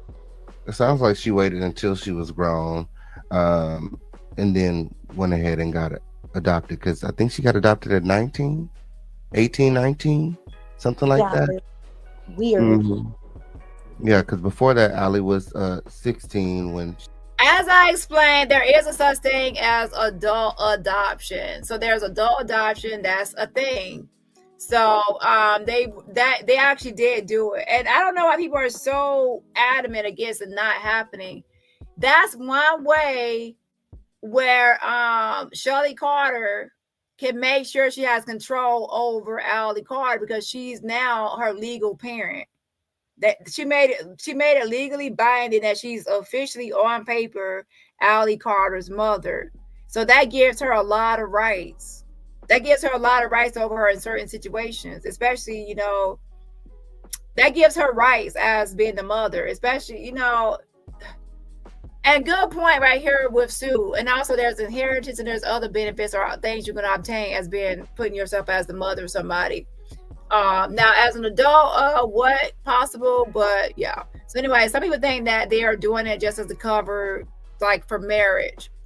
I don't think that at the time Allie was 18 that she was actually doing this whole adoption thing with Shelly as some sort of marriage thing. I do believe that after a while, I do believe. Do I think anything inappropriate is happening? Possibly, based on what the sister is saying, and based on what I think about Shelly is that she is bi or lesbian, and that she probably is inappropriate with Allie Carter and wanting to be around her 24/7, even when she's using the restroom or in the bathtub or whatever, because she made an excuse. Her excuse is that she said that she has to be around her almost every second of the day, because if she's not around even for a second, that she can be targeted. Allie Carter can be targeted.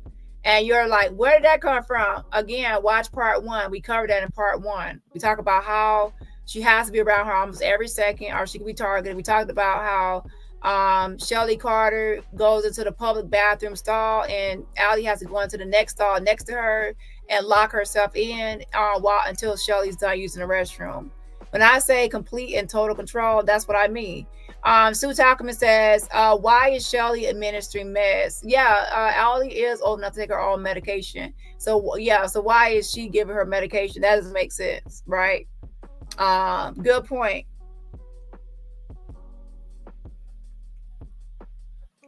So now what's happening is there's a lot of family fighting. Since Keisha does not get along with her mother and older sister, and one of the sisters that's living with the mother, and also she said she gets along, I think, with the twins. Now we have an issue because now we have Keisha that doesn't get along with the mother, and the mother is on another platform with another creator.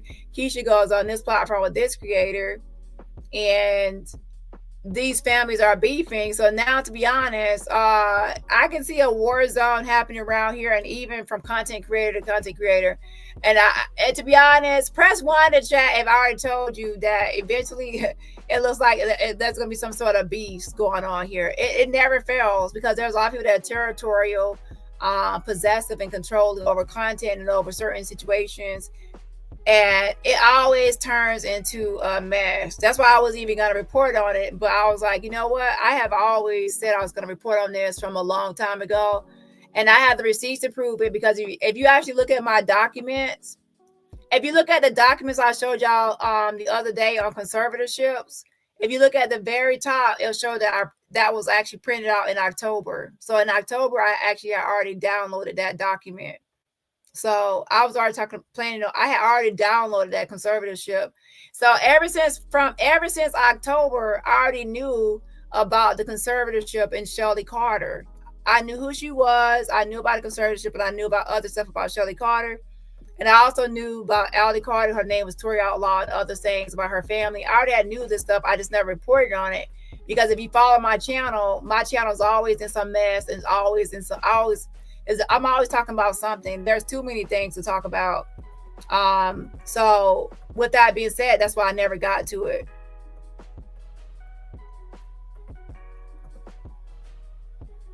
She was having this intimate affair, and I guess when she became of age, they decided to go ahead and adopt. Like, that doesn't make... I remember Michelle telling me that my sister was pregnant a few times, and that she took her to LA Alley to have an abortions. What has Tori ever told you that she was pregnant? Tori, yes, have told me she was pregnant a few times, and she told me that she couldn't get pregnant because she was harmed so bad. She couldn't get pregnant, but I remember her telling me that the time that she was pregnant, that Shelly took her to go get an abortion. She told you that she was harmed so bad. How did she get harmed? Um, she told me that she's been like harmed by like in the foster homes. The 2 foster homes that she went to, she used to write poems about it, and she would tell me that she's been harmed, but I didn't believe her. I didn't believe her at all, because I'm like, I'm with you all the time. But she says it happens at night, and I'm like, but still, like, I don't know, like, I just didn't believe her. And then when she went to Shelly, then that's when she will open up, like, she'll smoke marijuana and she'll open up a little bit, and that's when she told me she done been pregnant. She can't have no babies because she done had too many abortions. Man. And who are the fathers? Was it the people from the foster care? How's she getting pregnant with no boyfriend? I don't know. That's because I see my sister with one guy only, and that is, she calls him her cousin. But yeah, like, that's one thing I've always wanted to know. Like, how are you getting pregnant? Because you're not with nobody unless you're not telling me. But she normally tells me everything. And she's always with Shelly, and Shelly does not let her go nowhere. So I don't even know how, if she was with Shelly and got pregnant, I don't even know how that happened, because the way Shelly is, Shelly's everywhere with her. Shelly's with her when she goes to take a shit. I mean, we'll go to the bathroom. She's always with her. So she was never by herself. There it goes right there. That's exactly what I was. See how things add up. I was just talking about in part 1 how Shelly Carter wants to be around her every second. She said it. She says, if I'm not around you, even for a second, then they can get you. That's what she told Allie. And what I'm thinking is, she told her this because she wants to go in the bathroom with her. She wants to watch. She wants to be while she takes a shower, while she uses the restroom. And to be honest, if she said this from an early age, that means that even when she was a minor still, she was probably already setting this whole thing up so she can be watching her, observing her, being a total creep and a total pervert. Even before anything else, being totally inappropriate. And she's right here saying that she, like, Shelly goes everywhere with her, even to the bathroom. Like, that's possessive and controlling. Is there any way that, in any world, that Allie could be telling the truth? She was sexually assaulted while she was in foster care? I believe so. But that's why I said I don't know what happened to her while she was in the system, but she probably have, but I feel like it has something to do with Shelly. So with that being said, things can happen to people in foster care. There could be molestation, SA, some sort of sexual abuse, physical abuse. Foster home doesn't mean that you're 100% safe. That means that you're just in another home. So there are a lot of times foster kids are actually abused by foster parents, or not even a foster parent, somebody in, like the husband or boyfriend or some relative or somebody in the home, or even the children of the foster people. So that's not unheard of. So something could have actually happened to her at a foster home. Now, do I believe that happened at all of those foster homes she went to? No, I think that sometimes stuff was being weaponized, and especially when Shelly was involved as weaponizing SA. I also believe that. And why I believe that, again, I'm basing it off of, at 30 years old, Allie Carter is still falsely accusing people of SA. A number of celebrities she has falsely accused of SA, claimed to be a victim of SA by all these people that, she's not met. And what y'all want to know, something I figured out? a lot of her hit list of people that she's claiming and alleging abuse towards, how come Donald Trump, who Shelly Carter likes and voted for, how come he's not on the list, but Biden and Obama and the Black Panthers is on the list? Let's talk about it. Is it Mr. Grabbing by the pussy himself? Why he ain't on the list? A lot of people are on the list are also people that some people are older, like outside of her generation, that she wouldn't know all these details about. How could somebody that's a millennial know all these details about people before her time? And by before her time is that she's not going to be so focused on some of these people before her time. Like, oh, this person, I know, so knowledgeable about these people. She's obviously been listening to somebody that is in a different generation and their gripes and their complaints and their allegations and their what they think about certain people. So that tells me that those people are being targeted by Shelly Carter. And guess what place, country that, Shelly Carter doesn't like? Russia. Ukraine, Russia. And then guess where Ali said she was trafficked to? Oh, yeah, Russia. So in my opinion, Shelly Carter is behind a lot of this bullshit. And she's the one that fills that girl's head up with all this stuff. And she has been parodying it. And you can say, how does she know so much to just get on here and talk? She got her in 2009. She got her in her class, our graphs, in 2009. And hello, come on, somebody. It's 2025. She has a lot of years of being with her 24/7 when she's taking a shit, when she's taking a bath, when she's eating breakfast, lunch, and dinner. 24/7, she was around this girl, talking nonstop and filling her head with all this stuff. And then once Ali goes live and she talks about all this stuff, and she recruits people to her Ali's army, it starts off as Ali's army, and then once they get on that Telegram, it becomes 90s Nation, and then it becomes 90s Church, and then 90s News Church becomes Shelly Carter, the pastor. The led services by Shelly Carter preaching about MK Ultra and all her preachings and teachings. Yeah, if somebody has programmed Ali Carter, we know who programmed her, and that was, you are the one that has programmed her, and it's not MK programming, it's Shelly Carter programming, or what you want to call it. Oh yeah, grooming. Grooming is the word I would want to use. Because Shelly was always with her.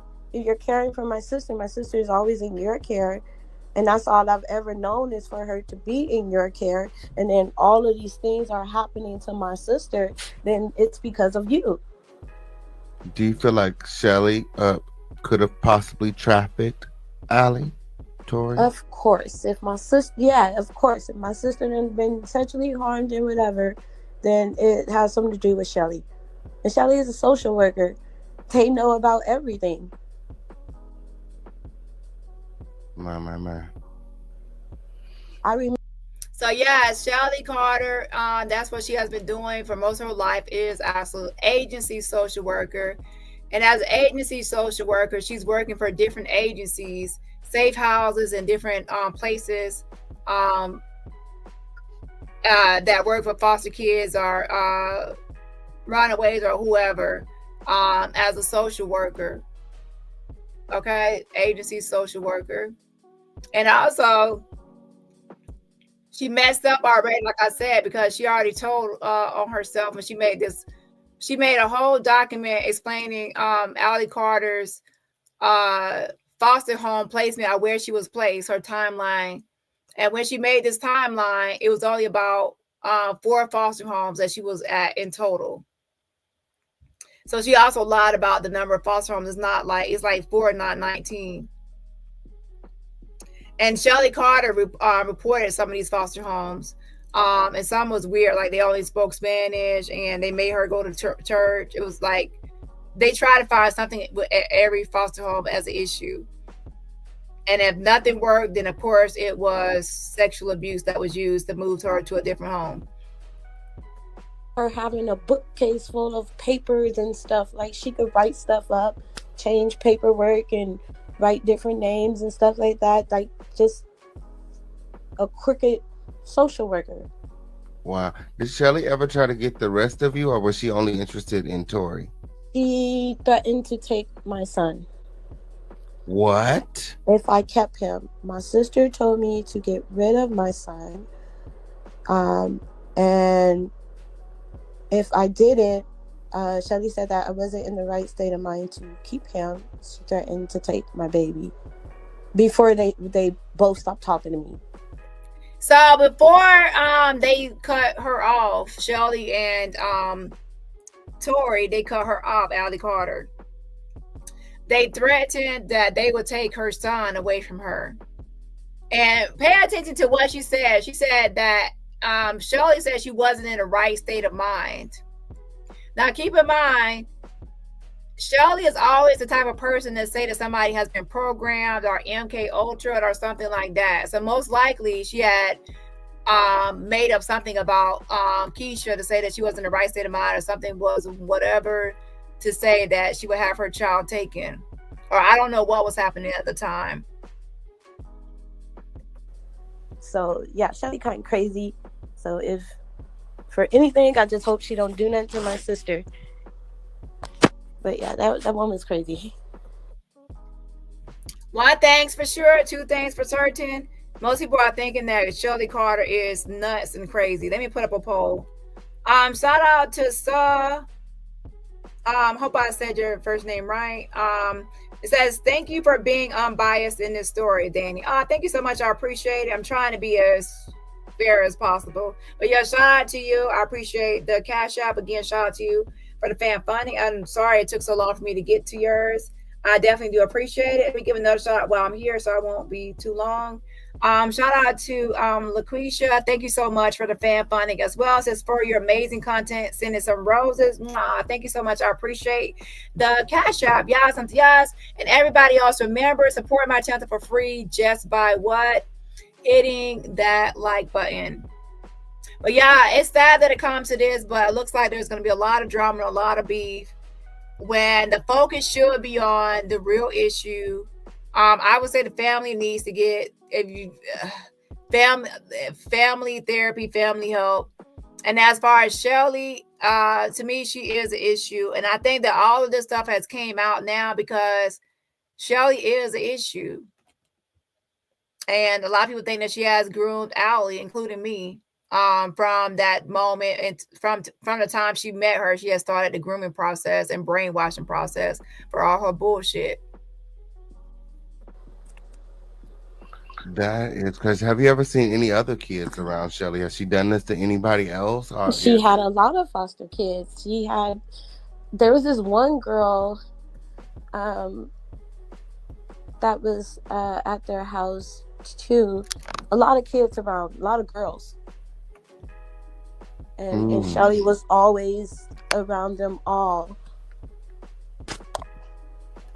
Shelly would just let these kids come in and out of her home?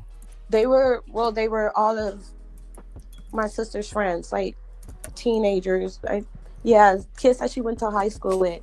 And then my sister was doing dancing a lot, so I know they used to, that's another thing I didn't like, but they used to sit and watch her like she was like she would dance for them all.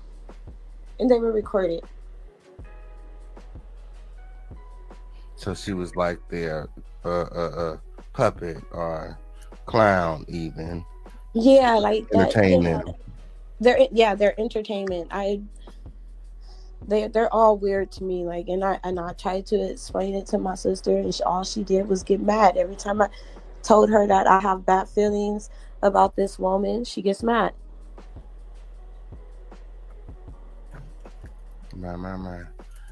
So you've seen videos of your sister telling these narratives. I will say this. What can be done for a situation like Gypsy Rose? And that's just for lack of a better reference. If you had a situation and you knew about like gypsy roles type of situation, what can be done then? And then how would you actually word what's happening besides just to say you think it's Munchausen by proxy or something? Or whatever you think it is, Stockholm Syndrome, whatever. Because that could be it too as well. Somebody say adult protective services. Oh, Lord have mercy. And also, they're always... Yeah, I'm going to look up something in a minute. Hold on. About celebrities and entertainers and her life. How do you feel about your sister and her viralness? I feel like everything she said is a lie. And I just feel like she needs to watch her back, because you're lying on celebrities, people that got money. Like, you're putting your life in danger, because you know darn well you was never in no PDD. You were never in none of that. You couldn't even survive it if you was. Because who could go through all that stuff and still survive it? Like, no one can. Like, you wouldn't even be on this internet talking if you were in that. So all of that is, I think all that is also lies, and Shelly is the one that got her doing it. My. So, where is Ali's father? Do you know? Oh no, I don't have any contact with him. You wouldn't even be on this internet talking if you were in that. No, she is not. Based on her timeline from going from her mother's house she left her mother's house September 2009. She went into some foster care homes, like 4 of them. And then on top of that, Shelly was actually around at that time. So that's what people mean by Shelly. Before she left her home, before she was removed from her home, she went to a safe house twice.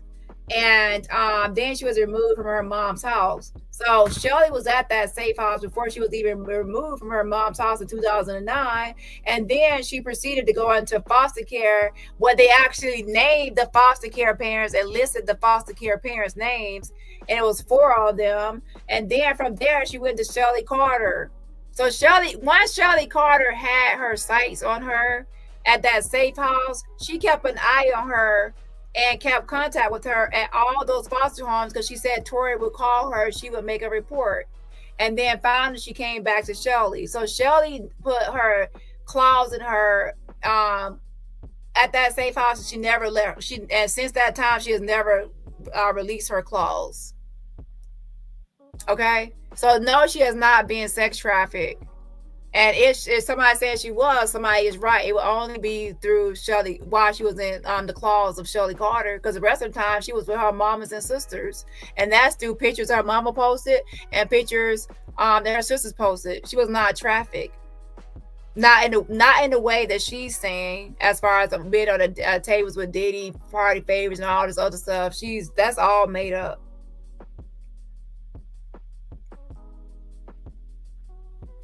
Now, do I believe that that she was running away or leaving home for certain reasons?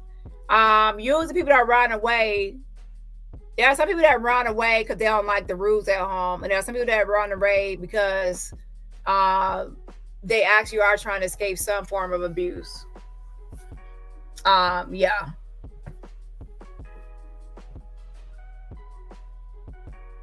So in California, I do see adult protective services. Each California county has an adult protective service, APS agency, to help elder adults 60 years and older, and dependent adults 18 through 59 who are disabled. When she treat her like she's disabled, like she's some sort of MK Ultra disabled person. When these adults are unable to meet their own needs, or are victims of abuse, neglect, or exploitation, she has been exploited. County APS agencies investigate reports of abuse.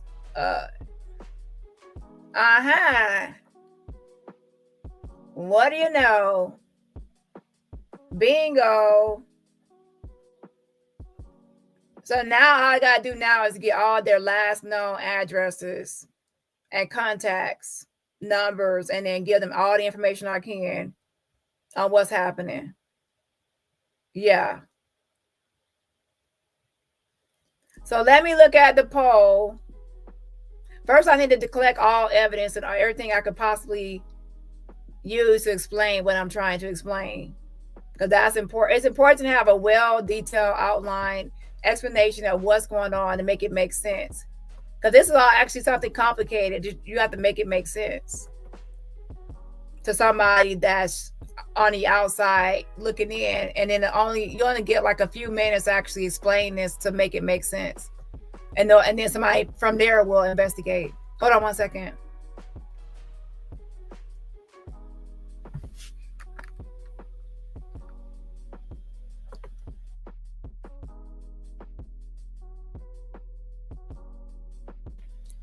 The current poll says, do you think Shelly is a predator? 81 votes, 88% says yes, 2% says no, 7% says still thinking about it, and 2% says somewhat. The next poll is this. One thing I will say about the mom is that I feel that she does not want to own up to anything. Like, she doesn't want to own up to any sort of abuse, either mental, psychological, verbal, physical. She doesn't want to own up to anything because she feels like if she owns up to any of that, it's like, number one, she feels like it's probably private family business, and two, she might feel like people will judge her as a mother and as a parent. But I will say it's not looking good when you have not one but two daughters claiming beatings. Not like a regular whooping or whatever, but beatings. Yeah, not one but two. At first you were saying, oh, it's only Tori, and then child, a couple of days later, child, you got another daughter out here complaining about being beat. So it's not a good look. It ain't. It's not.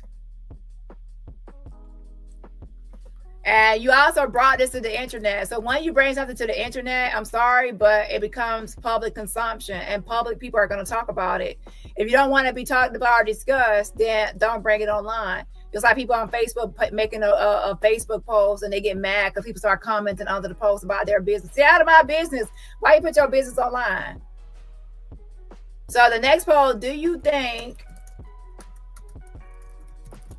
that the mother, the bio mother,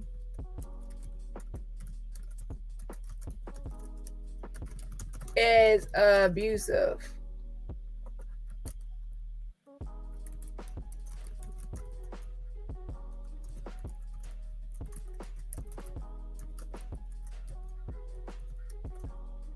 Let me see here.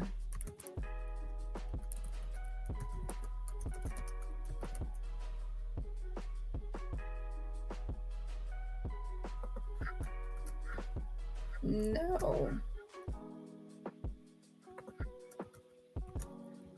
And then let's see.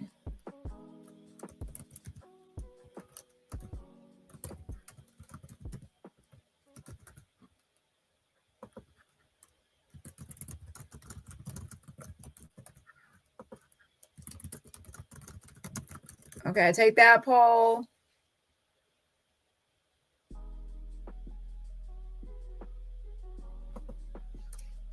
Now I'm actually I want to put psychologically, but I'm out of character, so don't judge me. I'm like, oh, you put psychological instead of psychologically, because I'm out of character, so I can't type anymore. Hold on. So I'm gonna put that poll up, and then I'm gonna put up a poll up about Tori as well. Okay. Hold on.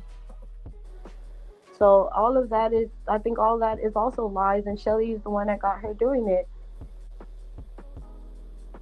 My. So, where is Allie's father? Do you know? Oh no, I don't have any contact with him. So yeah, I wouldn't know where he is. I know who he is, but I don't know where he's at. No. Do you believe that your mom is in contact with him? Yeah, she said she was. On the video. So I mean she should be. Yeah. Because My sister saying that she is the child of Tupac, that's a lie. I think Tupac was gone before she was even born. Like, that's a lie. Tupac was not gone at the time she was born. But I think that when she was born in 1994, I think that he was unalived in 1996, so that would make her 2 years old. But yeah, the girl in that picture was obviously that was floating around, so that was Shelly Carter. Clearly not her. They were online saying, well, we're not going to confirm or deny, we're stating that. You're trying to leave that out for people to assume, instead of just saying no. So with that being said, I think that he was unalived in 1996, so that would make her 2 years old. And that means that she's obviously not that girl in that picture that's floating around. It looks way older, maybe 4 or 5. Okay, and I already had said that before this whole thing even came out. Let's talk about some of the lies your mom told. Your mom said that she was never on government assistance. That's a lie. So she said that's a lie about her mom never being on government assistance. Again, we're listening now to Keisha's side of the story. We're not saying that her side of the story is all true and that she's the truth. Everything is true.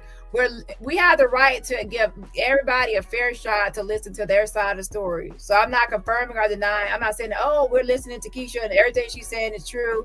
I don't know what's true or not because I wasn't there. I can only listen.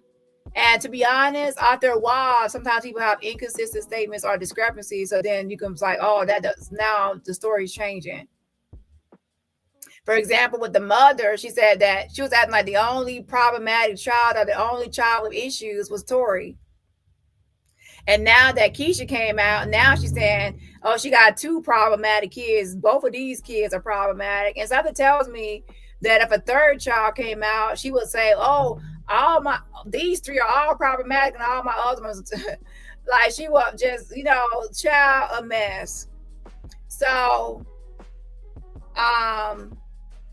yeah, and also if she does have a good point, all night reader, if she does have a kid, if she did get assistance for her kids with disabilities, I mean, it is what it is.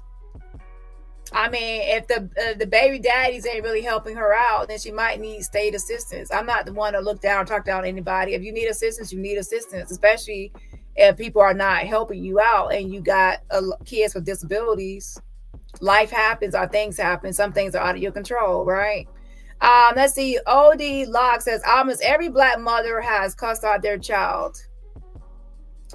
Now, here's where it becomes a thing about perspective and perception. For some people, cursing somebody out or being called a bitch by your parent, that's not abuse. And then you might have somebody else based on their perception and their perspective that is abuse. So, with that being said, that's why I said before it's going to be touchy when it comes to certain topics like this, or what people say, what's abusive and what's not abusive, what's abusive and not abusive. And a lot of times it boils down to who the victim is or who the person is and their perspective of what is abusive to them, because ultimately they are the ones that are going to report it. And yeah, good point. Then what is the law?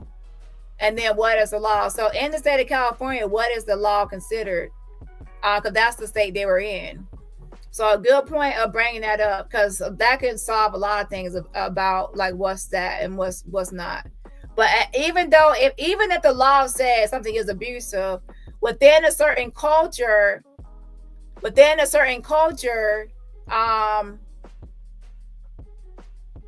some things might be normalized to where it's not legally appropriate, but in certain cultures people do it. And yeah, some people actually do cuss at their kids, and some people don't curse at their kids. Some people actually curse towards their kids, but not at their kids. Like somebody said, "Sit your ass down." That's like cursing, but you're saying you're not cursing them out. You're cursing while you're yelling to sit your ass down or something. And then there's also, you little bitch, you're a bitch. Now that is something that is frowned upon. But in some people, they actually do that. And then some people do it in a playful way, like, bitch, if you don't get off this phone, like they're buddy with their kid, like they're friends with their kids. So it's like a term of endearment, not in a negative way, but it's used as like, bitch, like girl, like you're one of the girls or something. So what I can say is this: it depends on who the person is that it's directed towards, on whether or not they say it's abusive or not. That's why I don't get involved in these types of conversations a lot, because it all depends on the perception of a person. Somebody else can say, like their mom can say, bitch, if you don't get off my phone, and they won't even care about, like, ma. And then somebody else, they're like, oh, my mama called me a bitch. She got, they'll get all sad about it. So it depends on who is targeted towards, on their perception of how they feel, what's abusive or not, what they can handle. That's why I don't get into this whole mess. Now, as it goes to like, if it goes into like abuse, like beatings, there's a difference between somebody giving you like a whooping and then a beating. A beating is like they just tearing your ass up, like you somebody on the street, like you like a street boxing match, and they just beating your ass like you just a stranger or somebody. That's when it is abusive, because now they're like, it's like in the boxing ring. Okay. There's also abuse when people go too far, they're leaving like all these welts and marks all over your body and bruises and doing all that. That's way past a whooping. That you're trying to lynch somebody, lynch and whip them to death. Not lynch. Wait, let me take that back. My bad. Whip somebody with a whip. So you're trying to whip somebody with a whip. What do you call the thing? What do you call the thing that you whip people with? Oh, whip, but not. Anyway, y'all know what I'm trying to say. So with that being said, it depends on what you are considering abuse. Some people actually think you shouldn't hit a kid at all, not even pop them on the wrist, smack them on the butt, that you should not even use any hands on your child at all, because even a smack on the butt or popping on the hand is abusive. So again, that's why I don't get all into that. But I will say this: usually online, if somebody that's black is saying that they are being beat, they're not talking about a regular whooping. They're saying beat. They're not saying, oh, I got a whooping, I got a spanking. They're saying they got beat. Okay, like they got beat, like they're a runaway slave or some sort of somebody off the street or something. So that's when it becomes abuse. Okay, a mess. And again, that's my perspective. Extension cord, switch, wooden spoon, chancla. And what does she have against foster kids?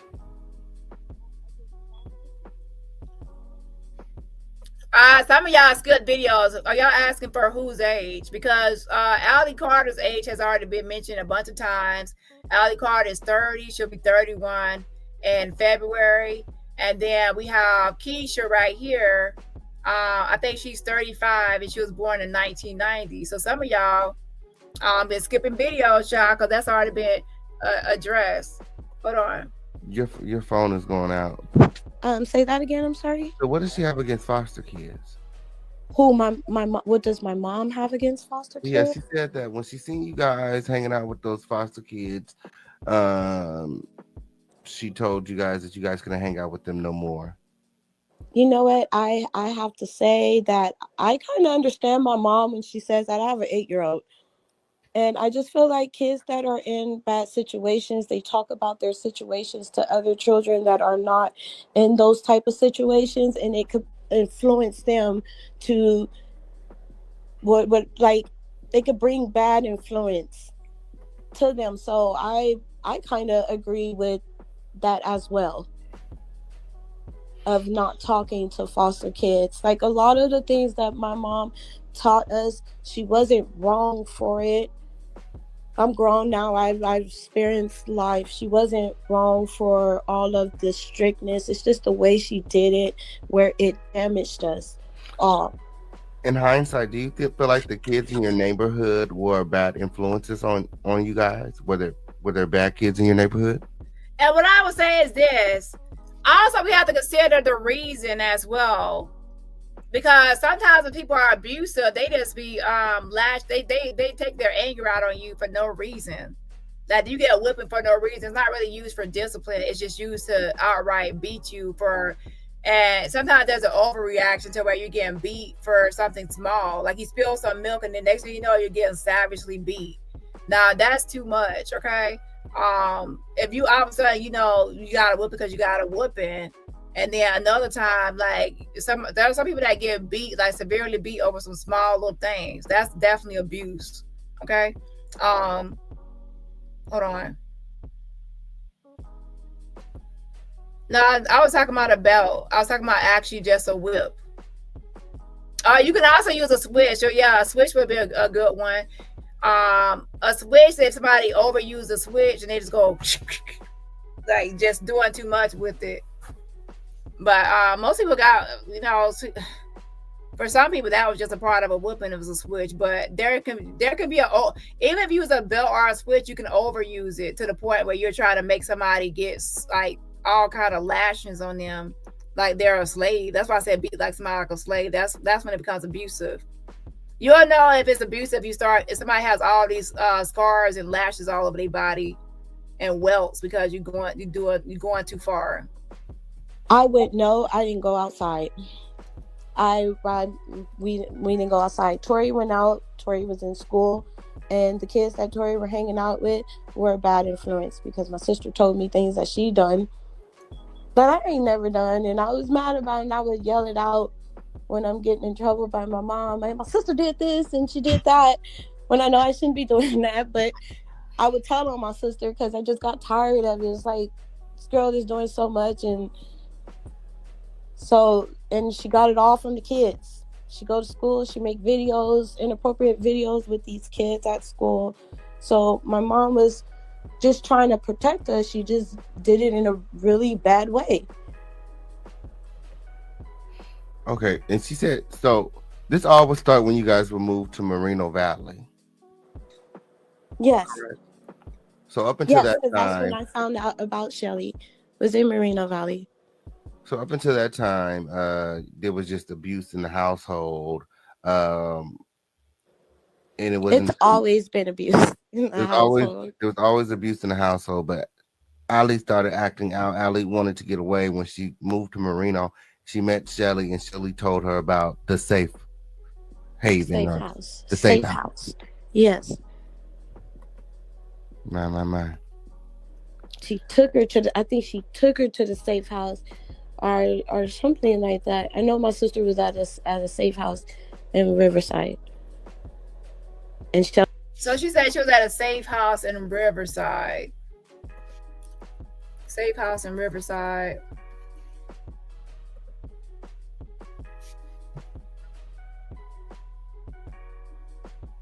Now I do know that Tender Love and Care FFA, but she was only from 2010. I need to find out where Shelly Carter was at before 2010. Shelly was there. Did you ever go to the court hearings? That your mom said there was court hearings from the time Ali was 16 to she was 18. Did Ali have to go to court to stay in Shelly's custody or something? I'm not sure.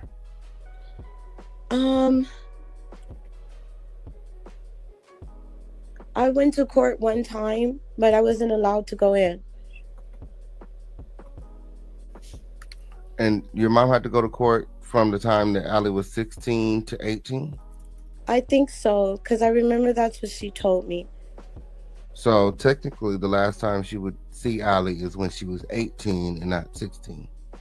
I don't think my mom seen my sister, because my sister told me that she don't want to see my mama.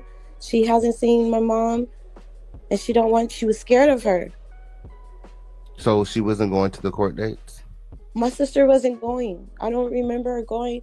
I remember Shelly being there. I remember my mom being there. And that was the time that I was there. And but I don't remember my sister being there. But it was weird because my sister was in a foster home, but Shelly was there.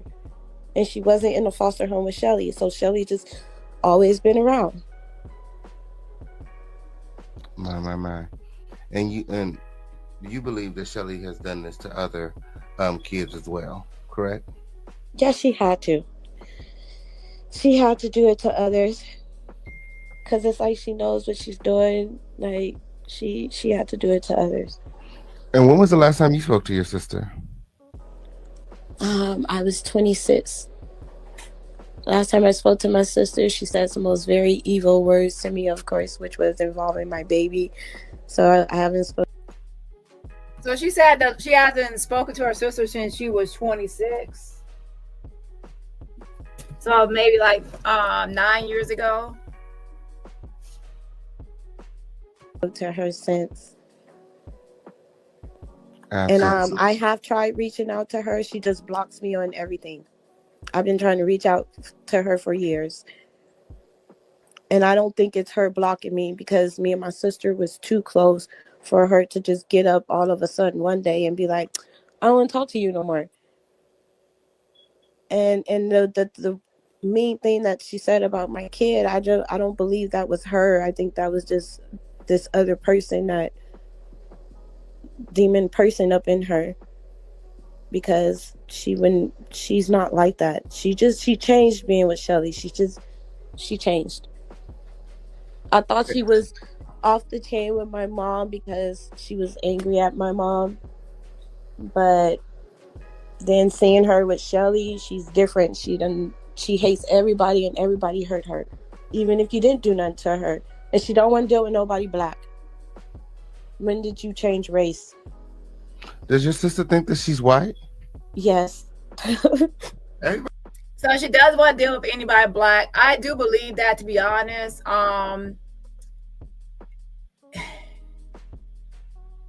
Because the way she talks, the certain things she says in some of the videos I was listening to, I would be likely to believe that, inclined to believe that, yeah.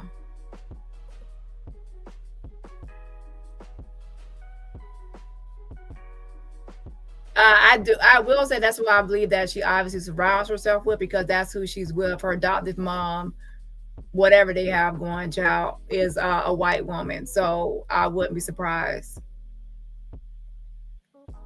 Yeah. Try to keep on asking me that. I don't even want to ask, but so Yes, you think she's white? Why did you say that? We all think that, probably. we grew up in really nice neighborhoods, so it's like we probably all think we're men. You're like Valley girls. Yeah, like, because it's just the way our mom, like, where she had us living. And so mom's not bad. And she got on the internet speaking like she's this sexual abusive person, and oh my Jesus, that's not her. So she has cleared her name. She's trying to clear her mom's name up as far as sexual abuse. She says her mom has not been involved in any sexual abuse stuff, with putting people on her lap and doing certain things sexually abusive to her kids. That's what she's saying right here. But she said that she has been like physically abusive, as in like beatings. And she said, well, it's mainly her that got the brunt of it. And she said not really Allie. But then Allie, on the other hand, said she was also beat. Okay. Beatings. So if anything happened in the house, it most likely was beatings, and to them it was beatings. She's also saying they lived in white neighborhoods or nice areas, so they have this valley girl, or this they have this, to be honest, the mom, the way she talks a lot of times is as if she's better than or uppity. So I wouldn't be surprised if she had that, if she had them like raised to be that same way as if they're like better than or uppity, or you know what I'm saying, like more like better than other groups of people or classes, like classes in a way. And I don't even think that it was even like that for them to be classes, as far as, to be honest. And that's just me minding my business, being nosy. I don't think that people really had it like that as much as they're proclaiming to have it like that, if you catch what I'm saying. I've dealt with that before with TJ and Naisha coming on here acting like they were bad bitches, living a certain lifestyle or living a certain way, and then it turns out that it was all a facade. Okay, yeah. Hold on 1 second. Like, where was I when you was getting sexually harmed and all of this? Like, no, that's not her. But she is like disciplined, like doesn't know how. Don't know how to do that. And then she makes differences out of all of us. So were there primarily like white kids around you guys? Yes. Okay. And what can you tell us about Allie's teeth? Why her teeth are like that? It was not always like that. She needed braces when she was a kid, but trust me, it wasn't always like that. My mama get on us about everything. Her mouth is like that because of whatever the hell she's doing. I'm not trying to be mean or whatever, but looking at certain family pictures, she's not the only one with certain teeth. And I'm not trying to be mean. I'm just trying to say that it's not like everybody has these great teeth. Some things are just like people in the family might just have teeth. I'm minding my business being nosy, and I see that other people have, similar kind of teeth. I'm not, yeah. So it's like, yeah. Anyways, yeah. Anyway, shout out to Jen. Thanks so much for gifting memberships. Y'all try to make it seem like more than what it is. I'm just saying I see other people smiling and grinning and they had similar teeth, so maybe it's hereditary. Not 100% hereditary, but some people that actually were still with the mom, and their teeth ain't like all teeth. Some people are still with the mom and they're anyways, moving on. Shout out to Jen. Thank you so much. I'm just being honest, okay? Shout out to Jen. Thank you so much for getting memberships. If you're a gift of the membership, please say thank you for the gift of membership. And also, if you're a gift of membership, please say thank you. And also, please put some hearts in the chat to show love to Jen for his generosity of gifting those memberships. Yes. And I'm not trying to talk bad about anybody's teeth. I'm saying there's so much focus on her teeth, like she ain't the only one in the family with those teeth. That's my point. Like she ain't the only one. So stop. Why is that like, okay, well, she should have did it. No, I think that she had these teeth hereditary. And then at some point when she was doing drugs and other things, they got worse or more messed up. But it's not like she was born with these great teeth and then all of a sudden it progressed into that. Okay? Yeah. Y'all can look at the other pictures when she was younger. She already had, her teeth was already like, yeah. So, yeah, anyways, let's move on. Y'all get what I'm saying. She's on drugs. I read what she is on drugs. So, yeah, it just looks terrible because of the way she is. Whatever man, it just looks terrible. But it was not like that when she left my mama's house. No, it wasn't even like that when I last seen her. It's just, it's a mess. It's terrible.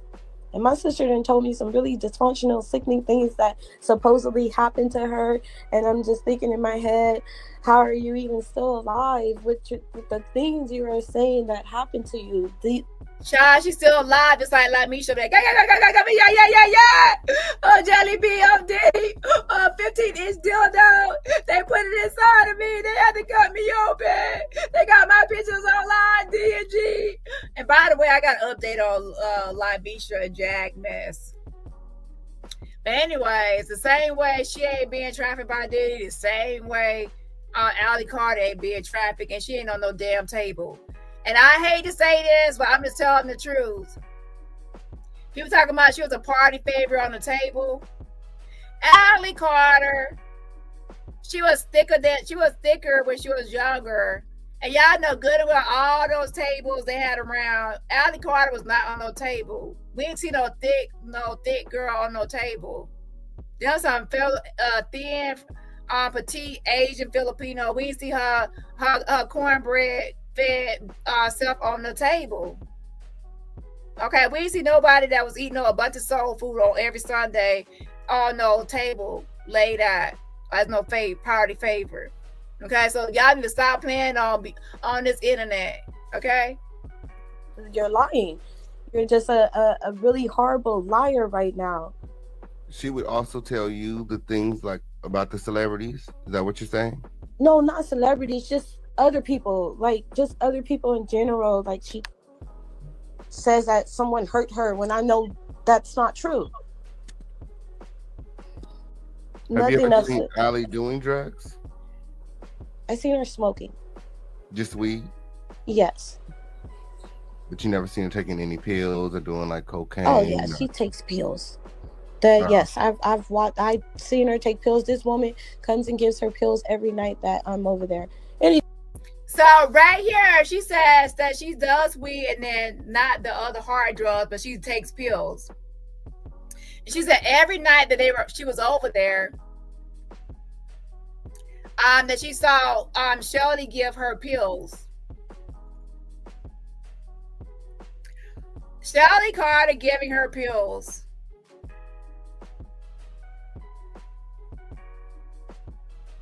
What are the pills for? Why is she getting the pills and what's happening with her? Because I know one thing.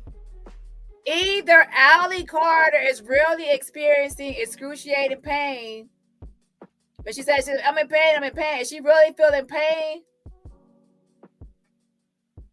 Or, and if she is feeling pain, where is the pain coming from? Does she have some undiagnosed medical condition to make her all ball over in fetal position in pain? Or is it because she's getting some sort of pills and these pills have a side effect and it's making her painful or whatever? Shelly's giving her some sort of concoction or whatever. Okay, don't do that. Sue talking about my stomach hurt, that zeolite stuff. Now okay. I ain't using my voice for that. Okay. And then, or is she, faking this whole thing, all these symptoms? So I don't know. But usually I try to follow my instincts, and my instincts is telling me that she needs to be reported, that Shelly Carter needs to be reported. And it starts, and the main reason, because I'm still looking at it, Shelly Carter has had her claws on Shelly Carter since 2009 when she was still a minor. So if there's anything inappropriate going on, it had to start off in that direction, or to go in that direction. She was lined up, or was something planned or groomed. And also in part one, it was a bunch of disturbing messages online that I was reading, like kind of a deep dive into the mind of Shelly Carter. And when I say I don't want to be in the mind of Shelly Carter, I felt like I was in the mind of a psychopath, a possessive, controlling one, making up a bunch of lies and talking about intel, this and programming that. I felt like I was in the mind of a psychopath, and I did not like it there. So with that being said, yeah, something is up with her. And the fact that she has been doing this since 2009 is even worse. And here's a question too you have to think about. What would she do if she feels like the walls are closing in and she's being exposed? What would she do? What will Shelly Carter do if she feels like the walls are closing in on her?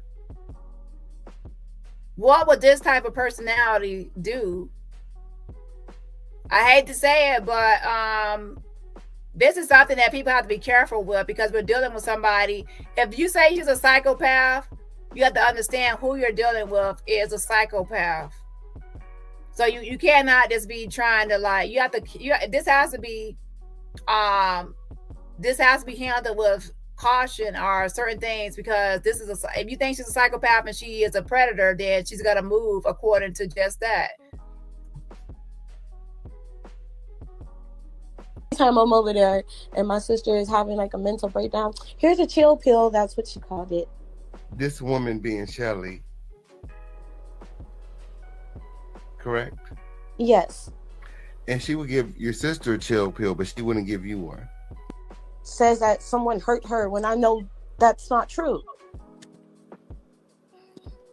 Have you Nothing ever of seen it. Allie doing drugs? I seen her smoking. Just weed? Yes. But you never seen her taking any pills or doing like cocaine? Oh yeah, she takes pills. Yes, I've seen her take pills. This woman comes and gives her pills every night that I'm over there. Anytime I'm over there and my sister is having like a mental breakdown, here's a chill pill. That's what she called it. This woman being Shelly, correct? Yes. And she would give your sister a chill pill, but she wouldn't give you one. Nope. And me and my sister going through the same thing, battling with the same problems.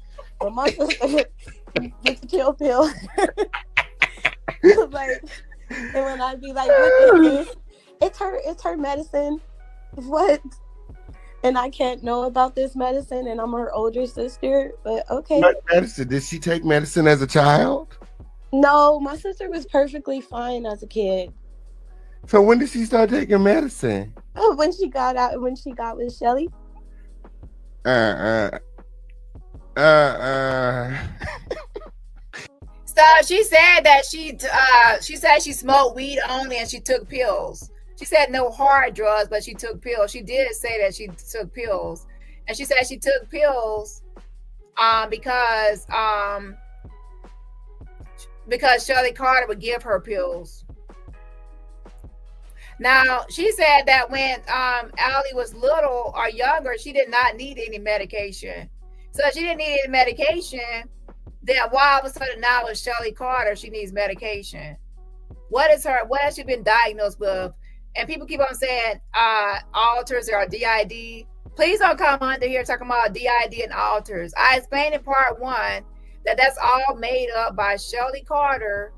Shelly Carter is the one that says she has alters. And then from there, everybody's saying DID, dissociative identity disorder, which causes with alters.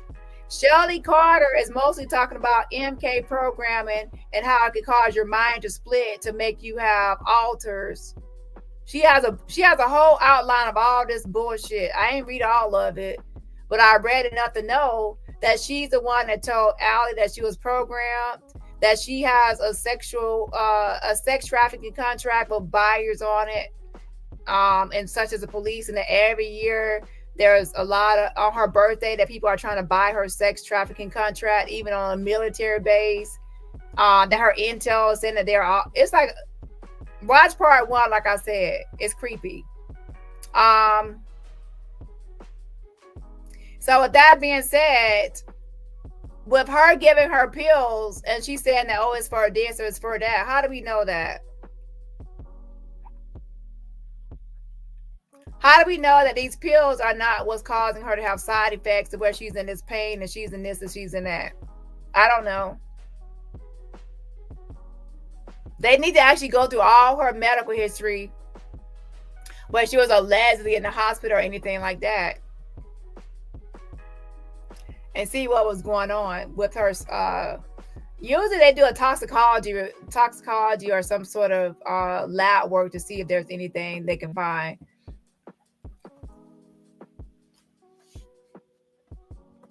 When she got with Shelly, she's battling with all these problems, and she just needs medicine to stay calm and to be okay. And that's crazy because, like, you put yourself in this, and now you want to cry about it.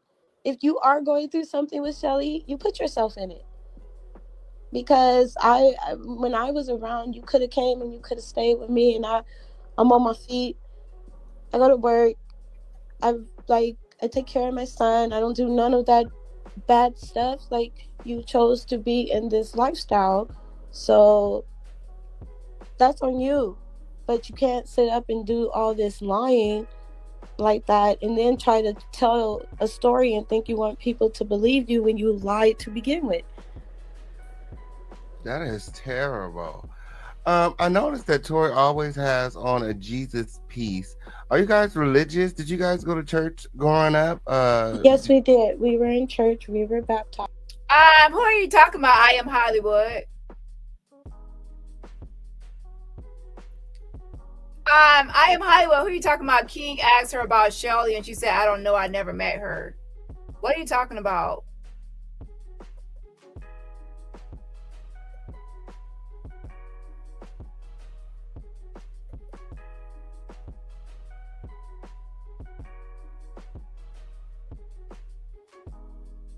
And this right here, in this whole video, she's she has been saying that she met Shelly. So what interview are you talking about where she said she never met Shelly? Because all throughout this whole interview, she has been saying that she met Shelly. So I don't know what you're talking about. This is the sister, not the mom. Guys. Okay, absolutely. Because a lot of the time when Tori is praying, she's, you know, laughing and she's looking up and her eyes are open and, you know. Yeah, we went to church. off-putting. My mom plays church music very, very, very, which makes me mad because I'd be like, my mom is so much into church, but she be. Okay, well, you need to go to his video and send me a timestamp because I listened to this video. I did not hear her say that she didn't know Shelly, that she never met Shelly. So mean to her daughters, and I am reading my Bible, and I know that it is a sin for us to disrespect our parents, and it's also a sin for our parents to do the same with their children, their adult children. So for my mom to just be like, oh, I love all my daughters and I don't abuse none of my daughters, like, that is a lie, and that's probably where Tori gets all this lying from. That's what I said. Like mama, like too daughter. far from the tree. Yes, yes, it did.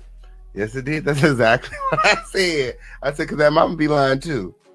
That mama be lying too. Yeah, and to answer some of the questions, my mother did not bring men around us, so that's a lie. And I stayed up all night, so because I had issues with sleeping, and like, so I'm up throughout the night, laying in my bed and whatever. My sister ain't never been sexually harmed, especially in the hands of my mother. And my mother did not bring no men around us at all. If my sister's dad came over, we would be upstairs in the room playing with our toys, watching TV while my sister, my dad, and my mom are doing their bonding time. We weren't allowed around men. Okay, y'all gotta remember there are different sisters here. There are different sisters. There's Keisha, and then there's the oldest sister that's older than Keisha, and then there's also Allie. Keisha is not the oldest kid, the eldest. So there's actually different people on here. There's I gotta go to Facebook and see what her name is. There's another sister that still is very close to the mother that told her about a lot of this online stuff. And then there's Keisha that went on OKP's channel. And then there's a sister that's on World's channel, and then the mom's on World's channel. The mom and sister that's on World's channel is not the same person that's on King Payne's channel. It's a different sister. So y'all, I told y'all it's a family affair. So everybody has to keep up with who said what. And there's two sisters on here, not just one, not one, but two.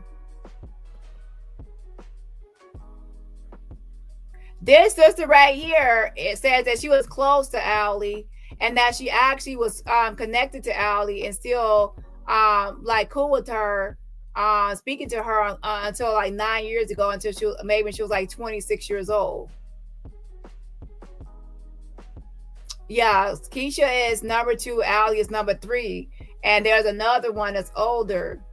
There's another one based on the Facebook is really close to her mother, and that's probably who. Where is she? I think her name is Camille. There's a sister named Camille. That one right there, the one that's named Camille, she's very close. She's very close to her mother based on their face. Now this is based on Facebook. Like she's all up in the pictures with the mom and close to the mom. And that sister Camille is 37 years old. So we have Camille that's 37 years old, and that's the one that's really close to the mother, probably is online too. I'm thinking that's online, and she is 37. And then we have the mother that's 53 years old. And when she says that Shelly is old, that's because they had the wrong information, misinformation. Shelly is not 64, she's 57. So by that, LaRonda and Shelly are close to the same age, but you know that black don't crack. I hate to, y'all don't get jealous now, okay? But so she's Shelly is 57 and probably on something, I don't know, but she's 57, and then LaRonda is 53. So y'all close in age, just don't look it because black don't crack. And then we have Camille is LaRonda's daughter. She's 37 years old. And then we have 35 years old, and that's Keisha White. And I think that her name was White because maybe her dad's name is White. She took her dad's last name. But on her birth certificate, her mom signed it with the last name Outlaw. If you ain't see it, I did post it on my last video, like it's like the chart. And then Tori, aka Allie Carter, is 30 years old. Okay, so we have to keep this in order. Camille is the oldest, and then there's Keisha, and then there's Tori. And then there's other sisters as well, but I don't know all of them. Those are only 3 right now. So she is extremely lying with all of this. Did mom have men in the house, and was she sexually harmed as a kid? No, never. Was your mom physically abusive? Very. I'm sorry, your mic went out. Very, very, very physically abusive, yes. My. Was she verbally abusive? Yes. In the name of Jesus. That's why I can't go around my mother. And do you feel like this abuse caused you guys to have mental anguish? Most likely, yes. Traumatizing. You're very, very traumatized from your childhood, and as a result, you don't want anything to do with your mother. Nope. And I don't even want my son around her, and that's why. I'm showing that the Camille person is 37 and she'll be 38 in June. So she'll be 38 this year. Like, she hasn't turned 38 until June. But I don't know. She could have another daughter as well. She has other kids. But I'm showing Camille, the one that's really close to the mother, is 37 and she'll be 38 in June. She jumps on me every time I try to come around. You will not get a hold of my baby because I feel like you hate me. And my son looks dead on me, and he looks like my dad, and she hates my dad. You hate me and my dad. So therefore, what do you need my son for? You're speaking on like you got a grandbaby. You said you didn't have a grandbaby. You said F us both. So leave it like that. And that's your first grandbaby and your only grandbaby. Your miracle grandbaby. So yes, Keisha has a son. So that would be LaRonda's grandson. Now I will say this. I am not one for distractions. So I am not going to be the channel for you to go back and forth with a lot of this family drama. That's for a therapist, and I ain't decided to be no therapist. My job, what I'm going to be focused on right now, as for my channel, is getting to the bottom of Allie Carter and Shelly Carter and their dynamic. So some of y'all are going to be like, oh, well, I'm not interested in that. Well, that's what I'm interested in, because I'm the one that's going to be trying to report this mess and see what I need to do or what I can do. And for me to do that, I need to focus on Allie Carter and Shelly Carter. And this other stuff is not going to really help me. It's a distraction away from what I'm trying to get to the bottom of. This is not going to help me get to the bottom of a lot. This interview, yes, it's giving me information about Shelly Carter. So if it's not about Shelly Carter, I don't need to be too focused on it, because that's going to be a distraction. And I'm a person, I like to be focused on what I'm trying to focus on. Okay. And I know a distraction when I see it. Yeah. Because I can tell right now, like, I'm trying to focus. I need to go through all that content on Shelly Carter and Allie Carter. And this is a distraction. My mom. So that's her only grandchild. So when she said that she is, taking care of her daughters and her grandkids, that is a liar. No. She said that all of her kids have went to college and they all have good jobs and they're all doing great things. Is that true? Jada, no. Tori, no. Me, I'm a medical assistant and phlebotomist. I went to school. I got my own place. So she says Jada and Tori, she names 2 more kids. And she said that their life is not all great as the mom said it was, or claimed it is. And then she's now talking about her own accolades. Got on my feet. It was hard, but I did it because I was doing it by myself, so it was hard. But I did it. So that's why I just don't understand my sister. Like, I did leave my mom's house, but I left and I got myself together and got on my own. Yeah, there is a lot of drama. It's going to be a lot of stuff and a lot of beef and all this stuff. And a lot of people try to bring me into it. At the same time, people always expect me to do some sort of action. And I also expect that of myself, too. I don't see the point of doing something if there's not no action behind it. So since there needs to be some sort of action, like what can we do in this situation? I don't want to just like, oh, I'm just going to be talking about this as my content. What can I actually do to help this? Or is there something that needs to be done? Or is this all just talk? In my opinion, something needs to be done because I feel like Shelly Carter is a groomer and a predator. And that's what most people are thinking. That means something has to be done with Shelly Carter. So I am going to report her, but obviously I want to get my receipts and stuff together and then report her. And also I need to do some research on, I'm not going to really say because I'm live. I just need to do my research so that way I can make sure I do a report. Okay? Battling with my problems by myself.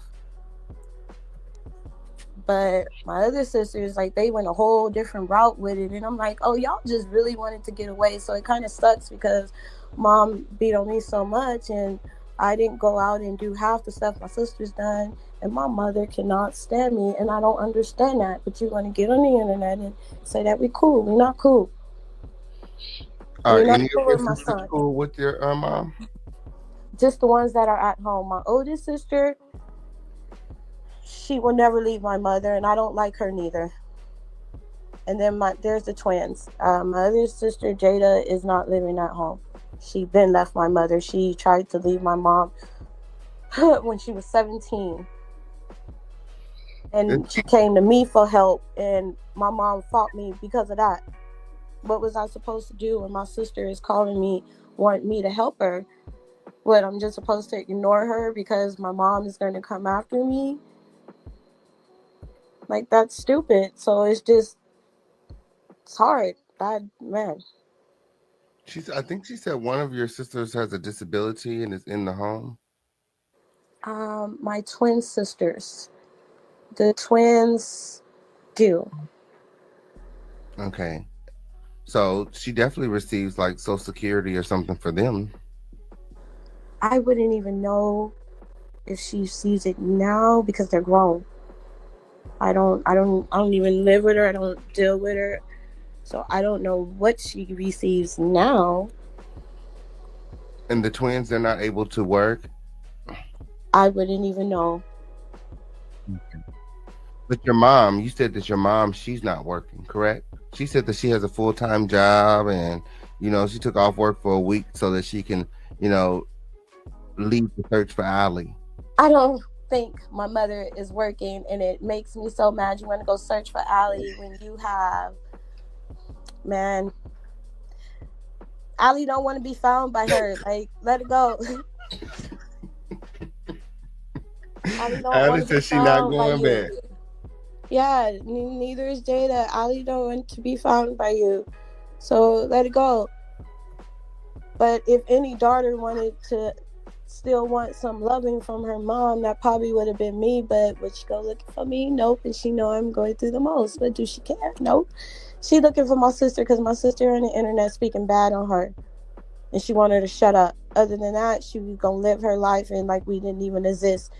So right there, she sounds a little bit jealous, a little bit, to be honest, that her mom is on here trying to talk about Allie Carter, and people are making these videos about her possibly reuniting with Allie Carter. So it seems to be a little sibling jealousy there, because obviously she was, based on this, it looks like she wants a relationship with her mother, but things don't work out. Child, you end up at her house and y'all end up in a whole brawl, like a bar fight. Yeah, that's family issues and problems right there. Y'all can't even meet up without hands being laid and stuff. So yeah, y'all need some sort of mental health, like family therapy, before y'all do anything. And also the mom seemed emotional too. The mom was emotional when she found out that the daughter was online. Now that could be because obviously embarrassed by family business being aired out online. Also at the same time, betrayal, feeling like, oh my gosh, I can't believe my child is getting on here. Because child, she 57, that kind of stuff, you keep it in the household. You don't put it out here online, no matter what it is. Now, I already explained at the very beginning. Sometimes that could be positive, sometimes it could be negative. Because you don't need kids to set all your business in your house. And at the same time, you don't need kids trying to hide abuse either. So there is a line, a case by case, right? But yeah, the mom was really upset about Keisha coming online. And I have not watched the whole video because I was live myself. She told us that she disowned us. She's been telling us that all our lives. I disown you. That's traumatizing. I tell my child, if I tell my child every day, all day, I hate you, you get on my nerves, you ain't gonna be nothing, like just all types of negative, bad stuff, he's going to believe that, and when he get grown, he gonna get away from me, and he gonna hate me. Traumatizing. Is there a man in the house now? With my mom? I Yeah. don't know. I don't even know. I don't deal with her. Who is Mr. Outlaw? Mr. I don't know. I don't know. Oh, Mr. Outlaw. My grandpa's name is Outlaw, but okay. yeah, I don't think my mom is She never married. got married? I don't think so. How many baby daddies she got? It's 6 of y'all. We all have our own dads. Friend, my, that's why it was so much going on in the household. 6 kids, 5 different baby daddies. Lord. My. And depending on the relationship that she had with each of the men, she probably, resented you guys for, that's probably why she beat you and didn't beat Tori. Yeah, and mom, see, because I'm not like my sisters. So my mom used to beat on me, and I still loved her. Until my mama threatened to shoot me in front of my baby, and that love just went away. When my father passed away and she didn't reach out to me, that love went away. Because it's like you kept my dad from me all this time. Now my dad is gone. My dad even tried to reach out to you, and you were even mean to my dad. Like, damn. So that love, it just went away. And you tell me that, you tell all of us that if you're in danger, I don't care what we went through, you come back home. We go back home, we get abused so we can run back out. So why the hell would we come back home? So that's probably how Tori feels. Like, even if she is being harmed by Shelly, why would she go back to LaRonda? She will not go back to LaRonda. I guess she feel where she at is better, which is crazy to me because that is not better. But I guess that's what she feels. But she will not go back to that woman. That woman is just, man, my sister threatened to kill my mother several times. And it's crazy. Like, she got tired of being yelled at and cussed at all day long. It's like it's always something with my mom. It's just all day long of yelling and cursing and just something we did wrong, and we're just always having to go through it. She got tired of that, and whatever she could come up with, which is some really outrageous lies, she thought that she could just speak on and get away. So that's why my mom is back. Will she talk down to you guys? Yeah, all the time. What type of things would she say to you? One time she told me I wasn't a mother and to stop my crying, because I remember I was crying over something very important and serious. Told me I wasn't a mother and to stop my crying. She told me that my son wasn't going to be nothing. Like, just very horrible, very dysfunctional things. She ripped up my son's newborn pictures because she was mad at me. She done told me and my son, F you. She get mad at me when I cuss back at her, but what am I supposed to do? because I love you, but you're saying hurtful things to me, and you're also including my baby in it. So what am I supposed to do? She said some really dysfunctional things that I'm just scared to even share on the internet, but it's very traumatizing. Very traumatizing. So let me actually look at the poll real quick so I can put a new poll up. 207 votes. Do you think that the bio mother is abusive? 27% says emotionally, verbally, or psychologically. And then a lot of times, to be honest, those go hand in hand. Not always. Well, emotionally and psychologically are mostly kind of go with some sort of mental abuse. And then there's going to be 3% says physically abusive. 57% they think is all of the above. And then 13% says none of the above. Well, I'm not going to really answer this question because it's outside. I'm on the platform as a creator. So I hold more responsibility for my response, okay? And it's not anonymous like y'all's is, okay? Y'all's answer is anonymous. However, I will say this, what I can say that with certainty, that based on what she's saying, she's mostly talking right here about verbal abuse, like saying things that are verbally abusive. And some people say, oh, that's nothing, just suck it up. Now, to you, it might be nothing, but to her, she might be more sensitive to these things coming from her mother. So to her, again, you have to go by somebody else's perspective, their perception. So when she hears that it is abusive to her, so you cannot discount somebody else's experiences. And with that being said, the mother, as of 2025 on social media, was actually using what I would consider verbally abusive statements towards Tori. Verbally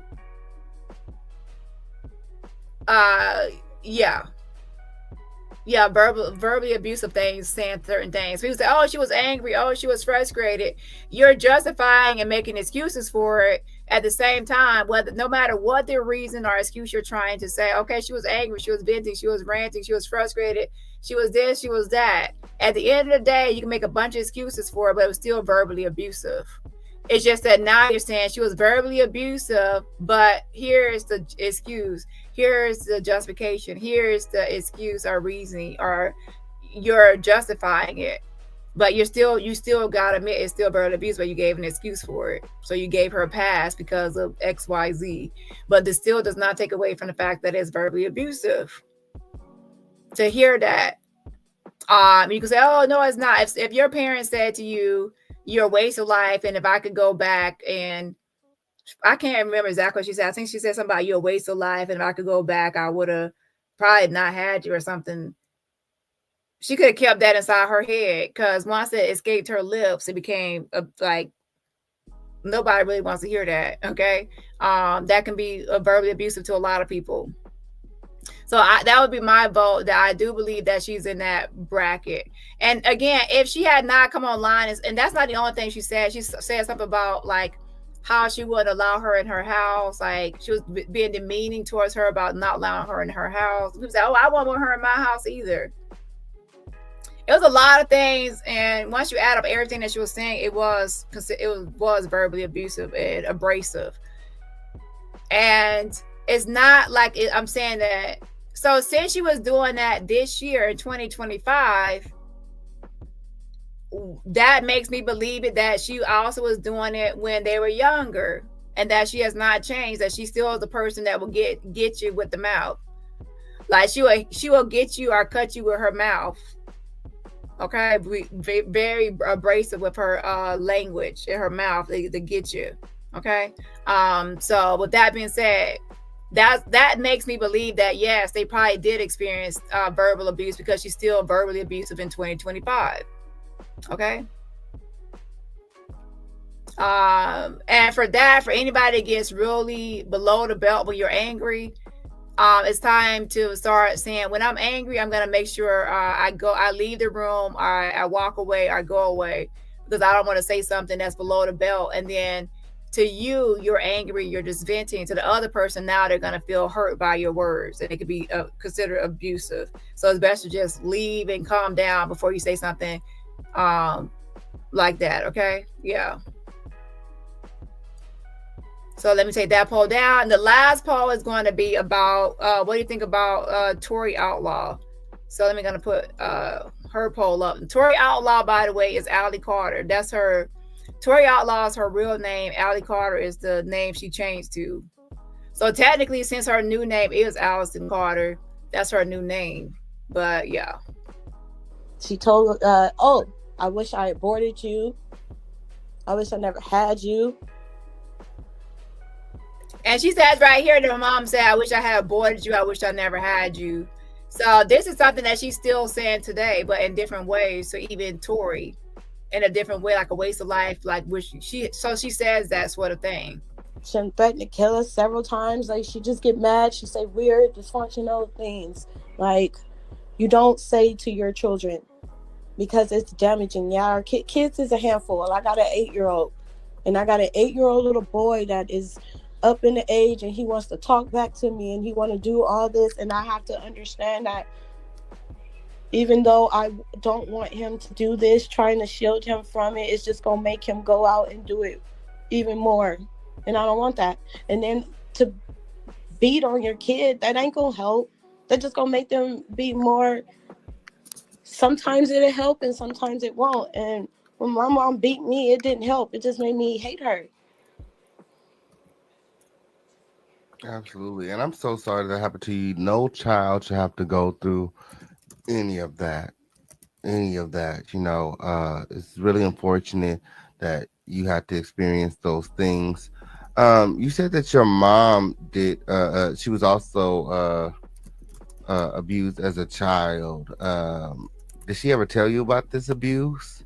Yes, she did, but that's my mom's story to tell. I don't even want to share that, but my mom went through a lot, so I feel like that's why she did what she did.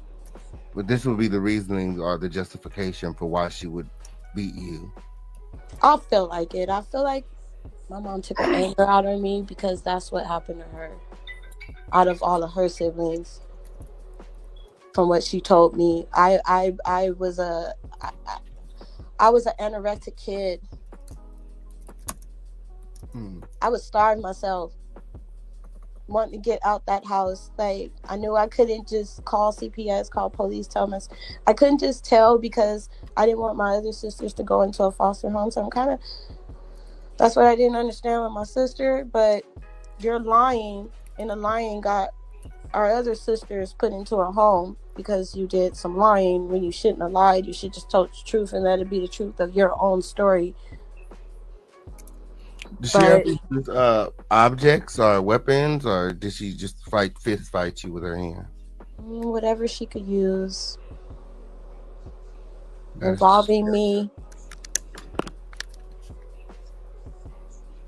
And as far as you know, none of the other sisters really got beat. Not like me, no. They got my mom used to hit my older sister in her mouth until her mouth bleed. I remember that. My oldest sister she just took it. And she was scared. You said right there, she says not like her. So people possibly got a whooping or beating or whoopings, but not like her. She got this most severe beatings. And again, this is all based on Keisha. This is her side of the story. And people are saying, why did she come to her side of the story? I guess to be honest, what I think is that she feels like rejected by her mother. I feel like she wants a relationship with her mother, but she feels rejected by her mother.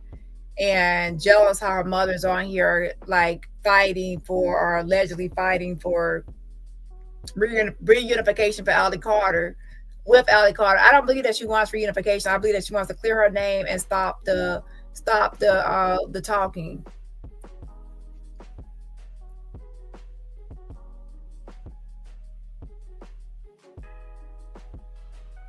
What does the poll say? Hold on. Oh, my bad. I'm thinking about Shelly Carter. My bad. I told you I'm thinking about Shelly Carter. I got some research to do about Shelly Carter. My bad. That's my. I'm like, this. I got to end this live because I got to get back to my research on Shelly Carter. What I'm going to do with Shelly Carter. So yes, I am thinking about Shelly Carter. As you can see, subconsciously I put Shelly Carter, but I was thinking about it. It's supposed to be Allie Carter on the poll. My bad. Ciao. Hold on. I'm going to copy and paste this because I'm not going to type all this over again. A mess. I was like, what y'all mean it's confusing? It's like in black and white. It's like, what do you think? Y'all like, what the heck?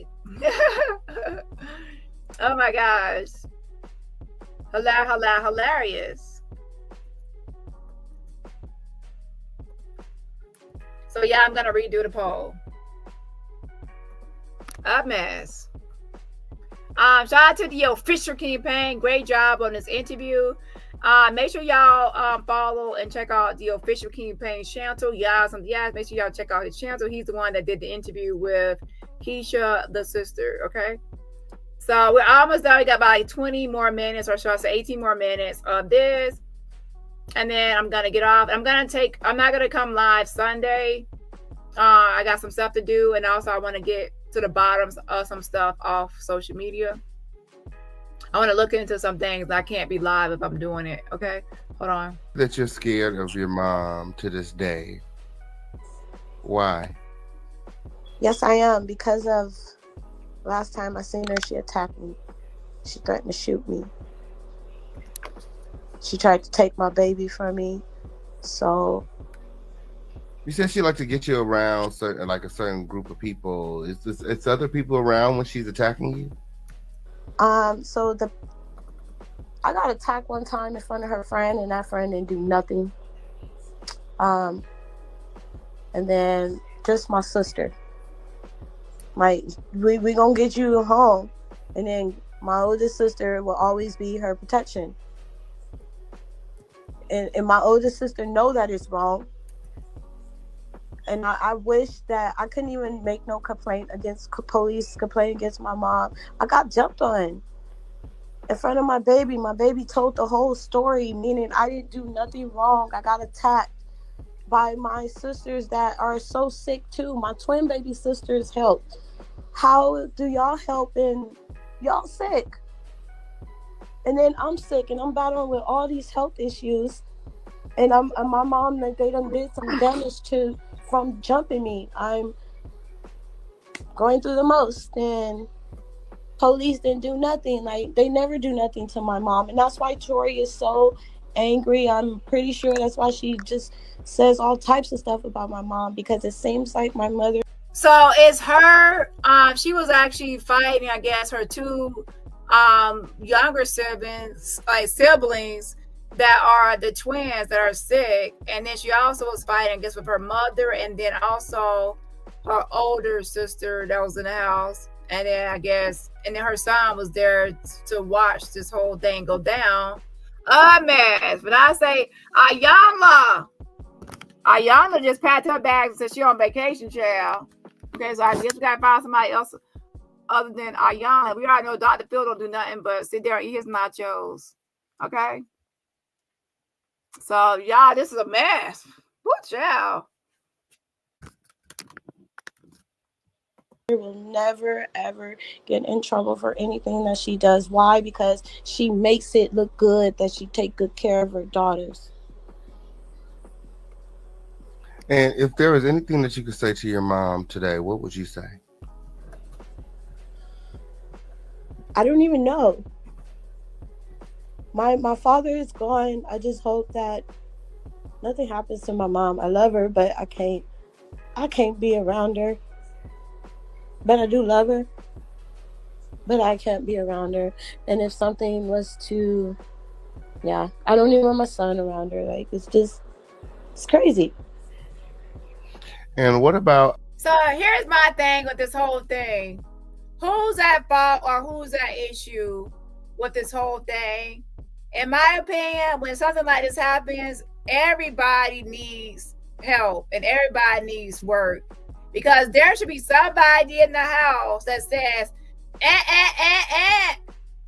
Break this up.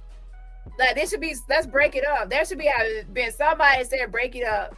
If nobody really tried to step in and break it up, then everybody got issues, child. What a person that got gonna try to break it up and stop the mess. Everybody in for it, and the police got to come out to stop the mess. Child, everybody needs some help. Fix it, Jesus. Fix it, Jesus. If you're in a family house and nobody breaking it up in a family house, then something ain't right. Somebody got to be trying to break it up and stop it, child. If everybody's still going, so police got to stop it, then a mess. Your sister Tori, is there anything that you would like to say to Tori? She needs to get out, and I wish that she'd contact me, but she needs to get out. But I don't think she will. And she needs to stop with all the outrageous lies before she come up dead. Lying on celebrities and stuff. Like, just stop. There's no saving no kids. There's none of that. You can't save nobody. You can't even save yourself right now. So how the hell can you save anyone? Save yourself and get yourself some help. You're about to be grown and you don't have your own life. You don't have your own place. You're just up under this woman that is just handicapping you and drugging you up, and you want to save some kids. So here's the thing. We did a lot of stuff reading on, the part 1 for Shelly Carter. And I think what needs to happen now is for Allie Carter. But to be honest, for Allie Carter, a lot of things I've heard her say is all from Shelly Carter, because it's like, yeah. But what needs to happen now is I need to actually monitor their interactions. I need to watch a bunch of videos of them interacting, and preferably videos from when they first started. When I say first started, it's because when they first started, that's when they'll be more likely to see somebody coaching somebody, assisting somebody, directing somebody, controlling somebody. There's always going to be glancing to make sure they're doing it right. Some sort of coaching, where towards Shelly Carter. So for that, I'm actually going to be watching some videos to kind of like see what I see. But of course, I think some people like to watch. They like me to go live so they can watch it with me and we can all like look at it. I'll see. But I can't really say because I'm live, so I'll figure it out. Hold on. Yourself first, like, she needs to get away from this weirdo. Absolutely. And have you ever gone to like therapy or anything? Here's the thing about this is Sue's comment. So let me actually address this and pose a different question too. She says, I think Allie was groomed from day one. However, over time and sustained manipulation, I believe she has become part of everything. Here's the thing. Once somebody has been groomed, most of their subsequent actions are because of the grooming process. So if, let's say, she was groomed and brainwashed into believing that she has been MK Ultra programmed, that she has alters, a lot of her actions will be because she believes that she has been programmed and that she has alters. If she has been told that there is intel out there that she's under attack and that she has a sex trafficking contract on her head, and that there's buyers meeting every year to try to buy this contract, and some are involved with the government and military, and it's every year her birthday where it's even worse that this happens. More buyers are out there trying to get her, and there's intel saying that she's been followed everywhere, and people are always trying to get her. So now all her actions will be because of her beliefs of that she was groomed. So once somebody is groomed, their actions are only because of the grooming. So they can't really be blamed for their actions because they are only doing those actions because of the grooming process.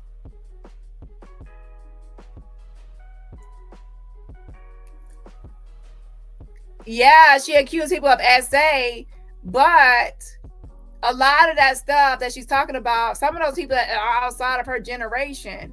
Shelly Carter tells her that Intel has said this, or Intel said the people are out there, or Intel says this happened or that happened, or she's programmed, or she has a contract.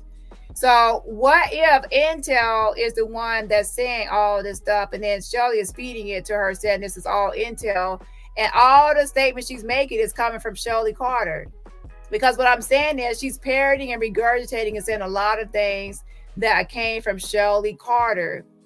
It's not from her own mind and her own brain. She didn't come up with it herself. Shelly Carter is telling her these things. I'm not saying everything, but a lot of things so far has came from initially Shelly. So the goal is, can you find something that came just from Shelly Carter and nothing that from Shelly Carter? Like, who do you think wrote that pimp note, that pimp letter, that pimp? She says that pimp tried to proposition her. She said no, and she ended up in the hospital. Who actually is in charge of that whole thing? Who wrote it? She said the pimp said that they knew where she was going. The pimp knew where she was headed before she even. It's a lot of this stuff is from Shelly Carter. So, without Shelly Carter around, here's the thing. If Shelly Carter had not entered into Shelly Carter's life, then would Shelly Carter be online doing this now? Or would there be a Shelly Carter like doing all this stuff online?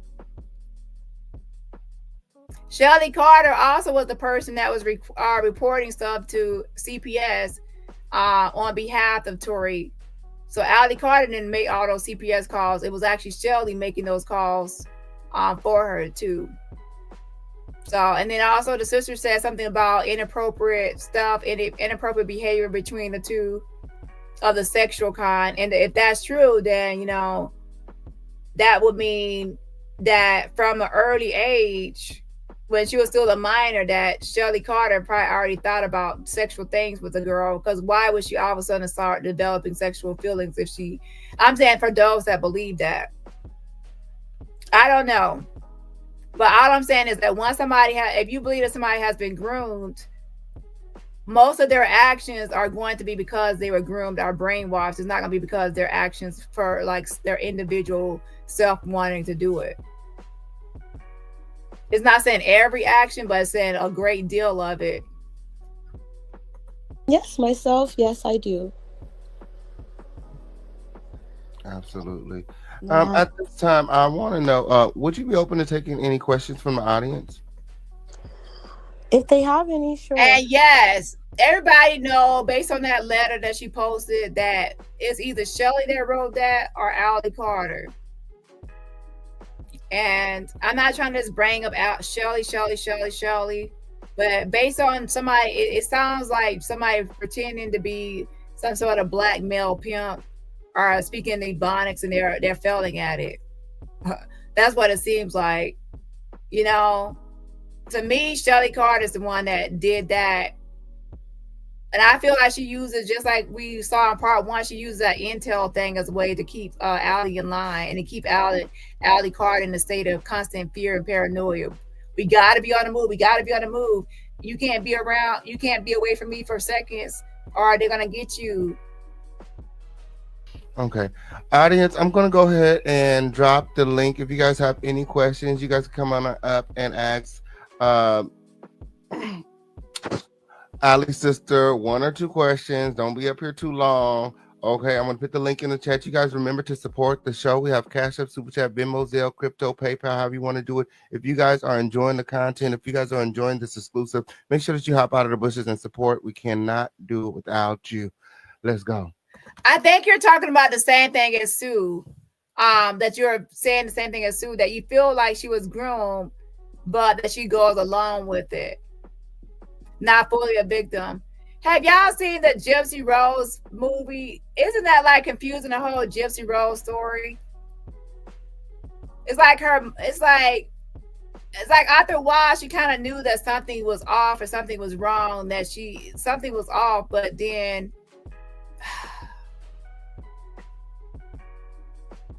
I gotta rewatch the movie to refresh my memory. Like she knew something was off and something was wrong, that her mother wasn't completely telling her. After a while, she realized it. So where somebody can be saying all this stuff to you, but then after a while, you kind of like something is a little off, but then you kind of go along with it, whatever. Or I don't know how to describe it.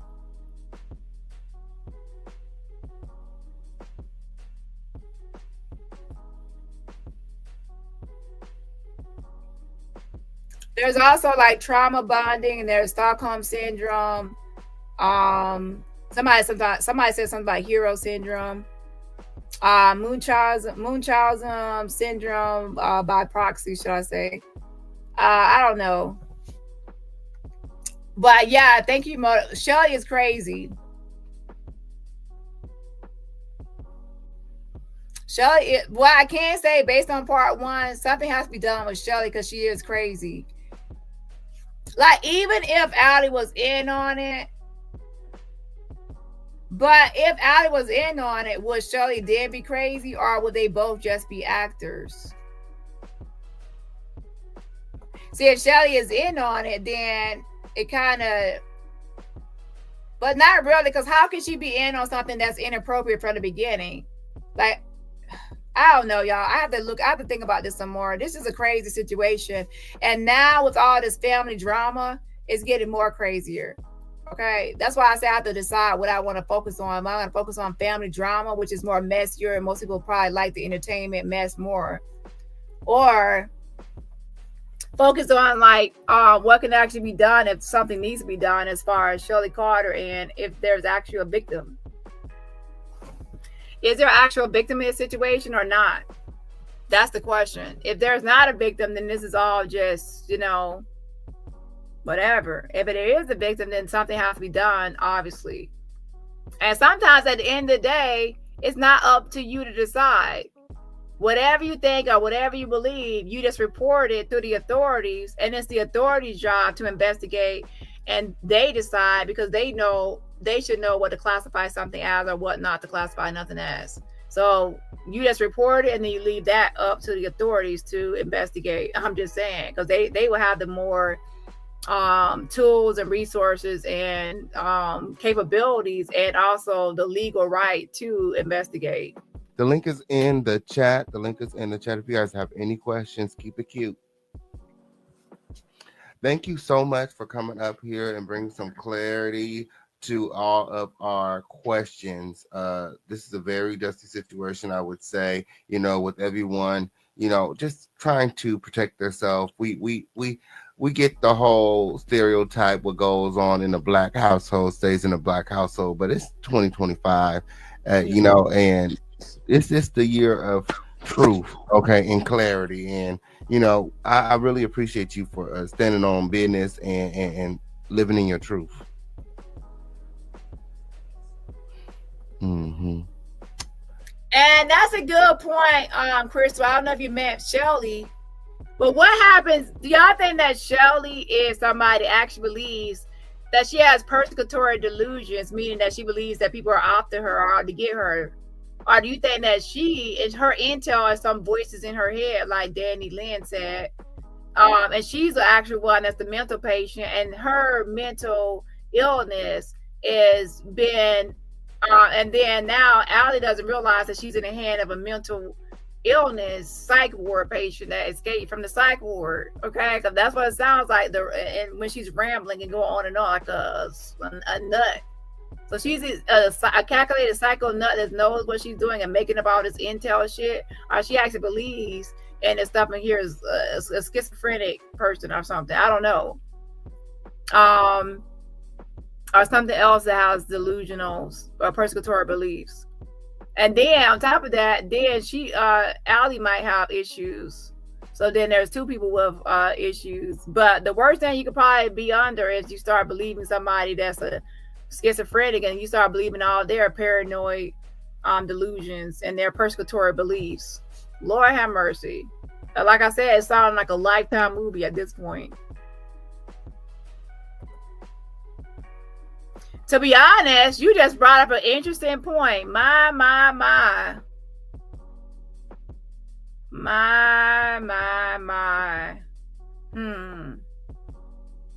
Sometimes people always say, like, what can we do? Something like 50-50, 5150 Allie Carter. Maybe the person that needs to be 5150 is Shelly Carter. Shelly Carter might need to be the one that's 5150. I'm just saying.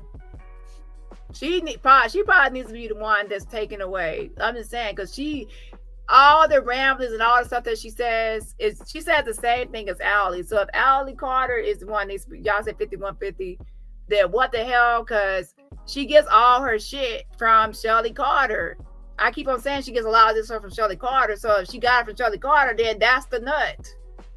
For lack of a better word at this moment. Okay, there's a better word. That's the one with the mental health issues, delusions. If she gets it from her, then boom, she has the issue. And then if she's believing all this stuff, then, but she was also taken in as a minor, impressionable young person with their brain still developing. So at 2009, this is all a mess. Somebody said, so is mom doing this for clout, thinking she's hitting a lick and can get money from the tragedy, especially if Shelly used unlawful or abusive means to keep Troy away from the family? Probably so. My. You guys know that she's gonna... Oh, wait a minute. Wait, is there a way to report cults? Is there a way to report cults? I'm for real. Like, is there like a thing for cults? Hold on.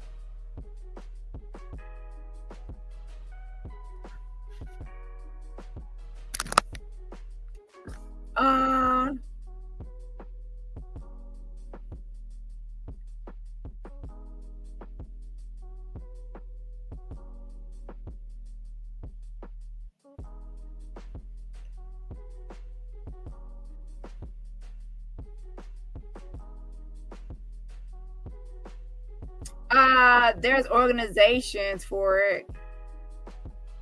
There's a Families Against Cult Threats group that you can file a complaint with them, and they can get them on some sort of cult list. And everything else is about law enforcement.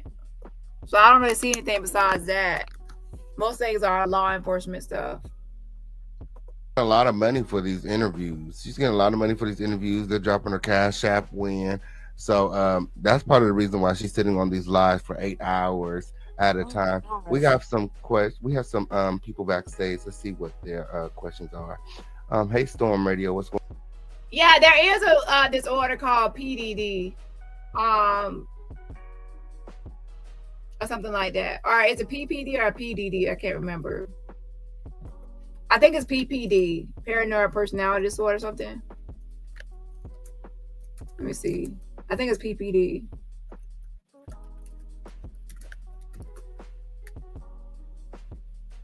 Yeah, PPD, paranoid personality disorder. Thank you for reminding me about that one.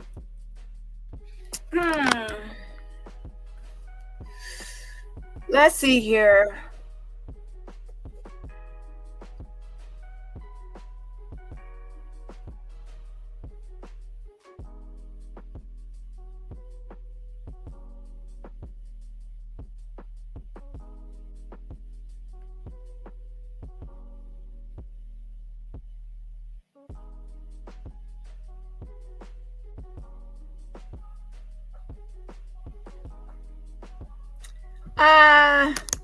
I get what you're saying, but I think it's more to it with Shelly than just PPD. I think that she has something more severe, and it's paranoia is built into it, you know. So she has a mental health issue, and paranoia is a part of it, and persecutory delusions is a part of it.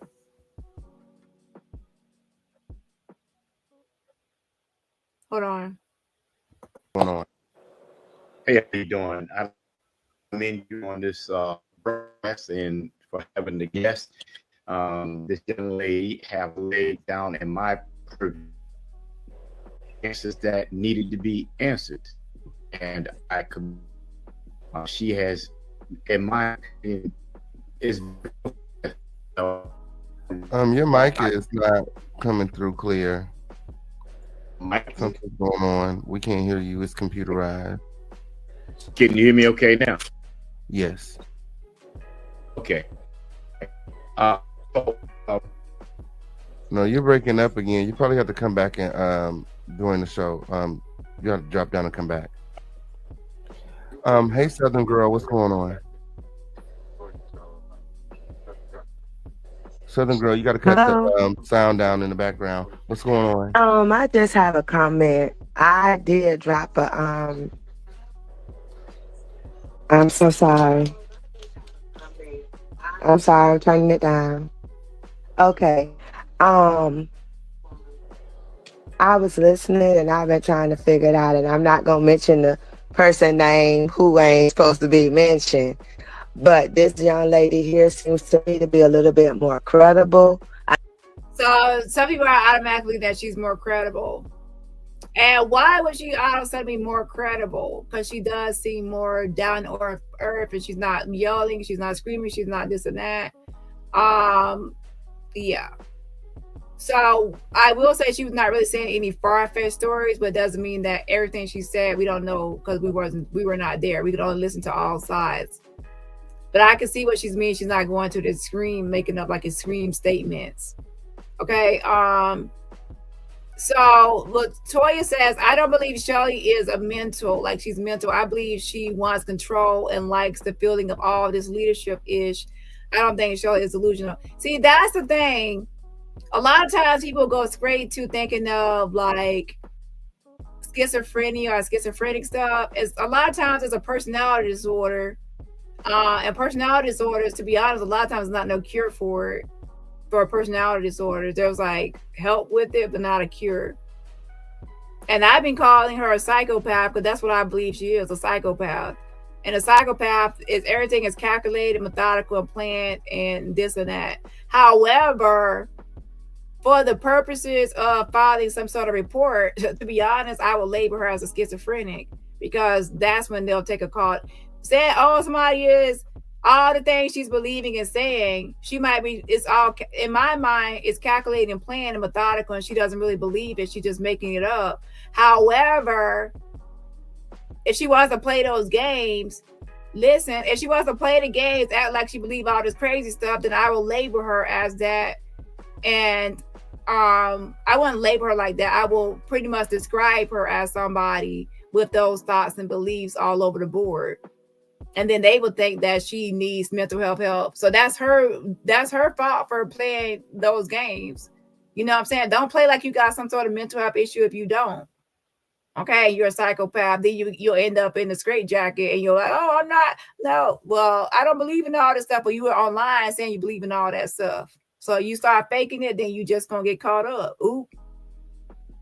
I'm not going to report her as some psychopath. No, I report her as a person with delusional thinking and all the stuff that she's out here doing. You see, that would get attention more than saying, "Oh, this is a psychopath." Like, oh yeah.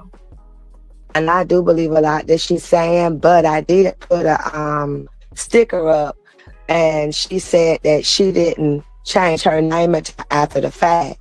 Y'all don't think she might have got that girl to marry her? To what? I'm sorry? To marry her? Oh, shit. Okay, so my mom I did hear that they were married, but she probably did. Because that woman is crazy. Yeah, because you said that she didn't get her name changed or nothing like that legally. Oh, I see what you're saying. That So and then all of a sudden it's Shelly Carter. She might have married that girl. She might be a predator. I'm just saying, because it don't add up. Like all of this, and then and not only that,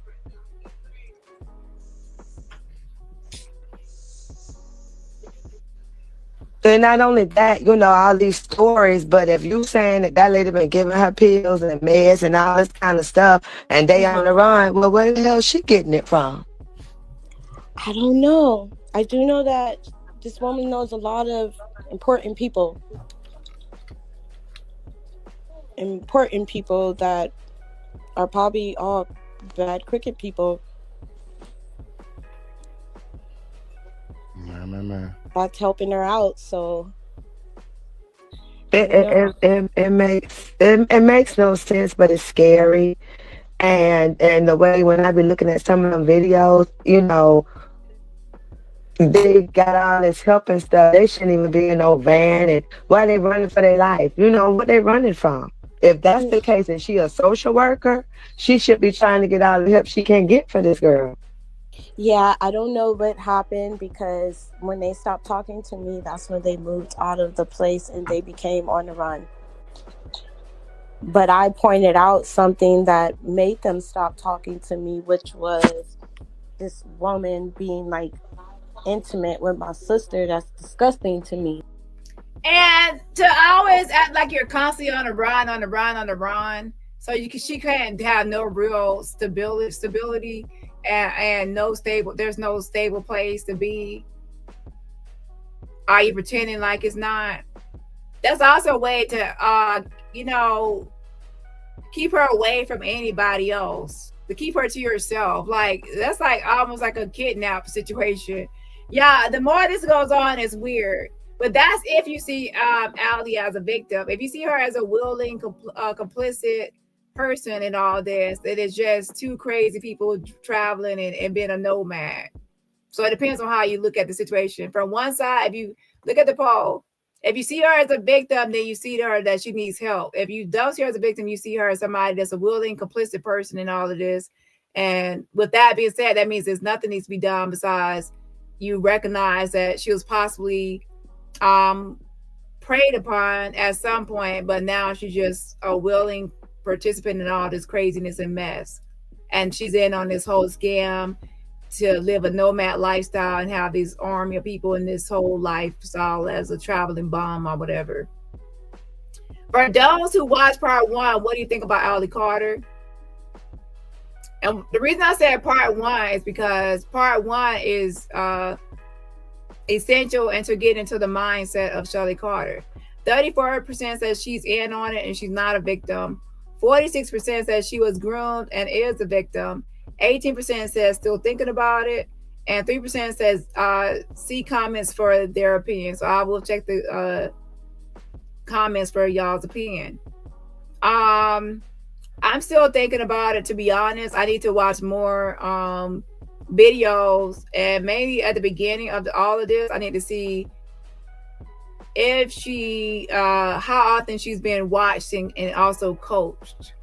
If I see a lot of coaching, then that's somebody that's brainwashed and whatever.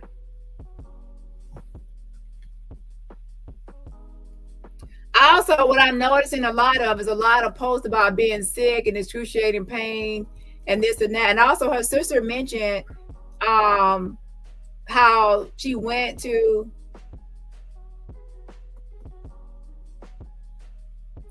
how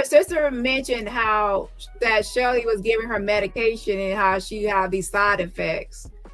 So outside of that, Allie seems to be always in some sort of pain or something happening to her. So I don't know if she's faking it or if she's actually something's happening to her. Or if Shelly is giving her some sort of medication or something to make her have these side effects or these things. Or what made her thin out and what made her look like she is now? And what pills is she actually taking, or drugs is she actually taking? Or do you think she's not taking any drugs? That's the question. And to be honest, with that being said, that means that if nobody has all the answers, that means that somebody probably needs to step in and she needs to be evaluated. So that way a licensed professional can see what's really going on with her. And she needs to be away from Shelly Carter, because Shelly Carter won't even let her go to a doctor, see a doctor without her being by her side. Yeah. The more I think about it from part one, I think so far that Shelly Carter is a possessive, controlling freak, and she's abusive. For the fact that she's so controlling and possessive over her and can't even let her do anything without her being by her side for even 1 second, that's a control freak and possessive, and I think is dangerous, to be honest. Controlling and possessive. Hold on. Mm-hmm. So Absolutely. yeah, And it's because of the age difference, and it's because she's supposed to be Allie's foster mom and not her lover. Well, that's true. That may be true, but if it happened all this time ago, she gonna look like a predator. They had to do a mama thing. They had to. They kissing on the lip and she in the bathroom and all that. Nah, yeah, that lady a predator. they're weird. But that's all I gotta say. All right, Thank thank you you. so much, Southern And girl. God bless you. And I pray to God everybody get all the help that they need. Absolutely. We have another question from Legendary Dory. What's going on? Hey, how you doing, Official Campaign? How are you? Thank you for joining the platform. Actually, I just came up here to take a pause because we have over 800 something people watching and only 300 something likes. So I was just coming up here to try to get the likes up. Absolutely. Let's get these likes up, Crown Family. Let's get these likes up, and remember to support the show. Do you have any questions for Tori's sister? No, I don't. Actually, I'm enjoying the show, Campaign, and I thank you for joining us today. Thank you. Thank you All so righty. much. Yeah, I'm going back in the chat. Okay, thank you. Thank you. Bye-bye. Did CPS ever come to the house before Shelly came around? For my mom, not that I know of, no. Before you guys went to Moreno Valley, did CPS ever come around? Not that I'm trying to remember. I don't think so. Because nobody never called that I could remember. My mom didn't really have. When I noticed CPS came around was when I left. Right. And that's when your mom will reach out to you and tell you that, CPS came over and Tori's lying. Yeah, but I already knew Tori was lying. I already knew that. It's just, man. They're on the run. I didn't know that, and since they're on the run, she may try to hurt her because she knows that if she gets caught, she's going in. Man. Ooh. So, any final words before I let you go? No, not at the moment. No. Absolutely. Well, thank you so much for coming up. You do have my contact information. If you have any questions, if you need anything, if you want to come back up, there's any new information, you got anything, any receipts you want to send me, I am here. My platform is always open to you. Okay. Thank you. All right. Thank you so much. Thank you. Shout out to everybody here. Shout out to everybody watching. You guys are amazing. Like this video. Let's get these likes up, Win. Let's get these likes up, Win. If you guys enjoyed the content, Win, we got a special bonus for you guys. Win, okay, no period. I have another exclusive interview available with the sister of Allie, available on Patreon right now. You guys can go and check that out. The link is right there. If you have the receipt book, it's on Patreon. Go ahead and check out the interview that I had with the sister. There's a little bit more information there that you did not get here, plus additional photos. So definitely go and check that out. If you guys enjoyed the content, go ahead and support the show. What you waiting on? That was lit. Where my trophies at? We done it again. Crown Family win another breaking news exclusive win again. Shout out, special shout out to Shelly Carter, sister Tori Outlaw, sister Win. Yes, it did. Mrs. White. So basically, he does have more like. So I guess when he spoke to the sister initially, they were on the phone and then they went live. So he's saying that he has the phone call from when he first spoke to the sister on his Patreon. And since that is on his Patreon, that is a paid platform, a paywall. So I'm not going to play his content. Now, initially he did give me permission, but since it's on his membership, I'm not going to play it, even though he did give me permission to. So unfortunately for that, you will have to actually subscribe to his platform, okay? Because I'm not going to play somebody's members only, just like I won't want to play my members only content. I'm just saying, don't play my members only content, so I don't play other people's members only content.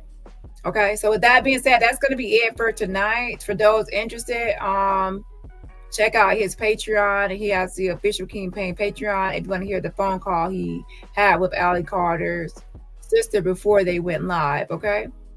And with that, I will see y'all later. So I see some people asking questions, and like I said, some questions I have already answered in this video, and some questions I've already answered in part 1 of this. So I'm not going to go live tomorrow, so y'all should have time to try to catch up on some of the videos before I go live again, okay?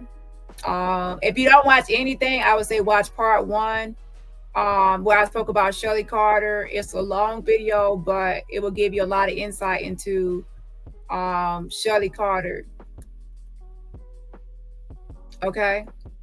And I'm not even finished with that because I was going to do a part 2, but there's some stuff.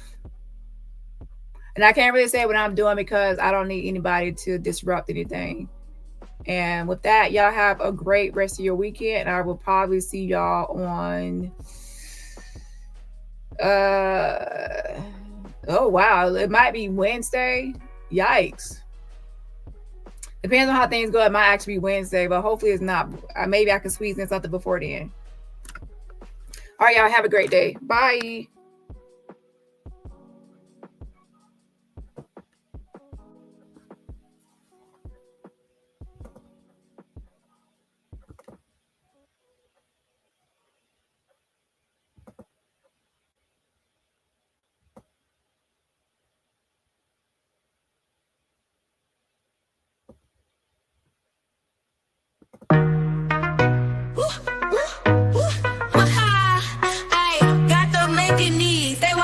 Hoes be hating, niggas be loving how I move, how I groove. I ain't a stripper, but I move like one, twerk like one, do a split like one, like one. It's ladies' night, I'm out with my girls, looking good as fuck, turning head, spinning bread.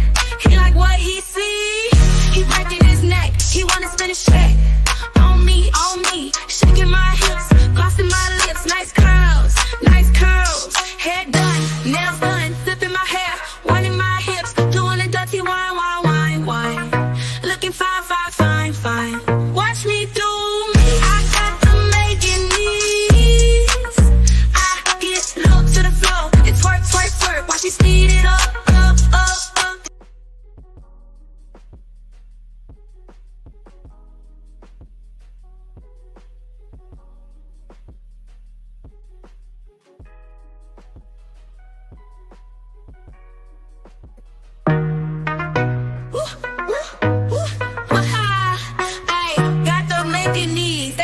Me. Hoes be hating, niggas be loving how I move, how I groove. I ain't a stripper, but I move like one, twerk like one, do a split like one.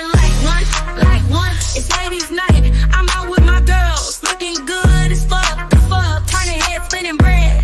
He like what he see, he breaking his neck, he wanna spin his check. On me, shaking my hips, glossing my lips, nice curls, hair done, nails done, flipping my hair, winding my hips, doing a dirty wine. Looking fine. Watch me do me. I got the making knees. I get low to the floor. It's twerk. Watch me speed it up. And slow down.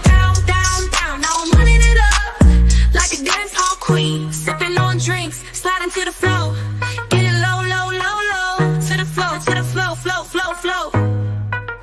I got them making knees, they watching me. Hoes be hating.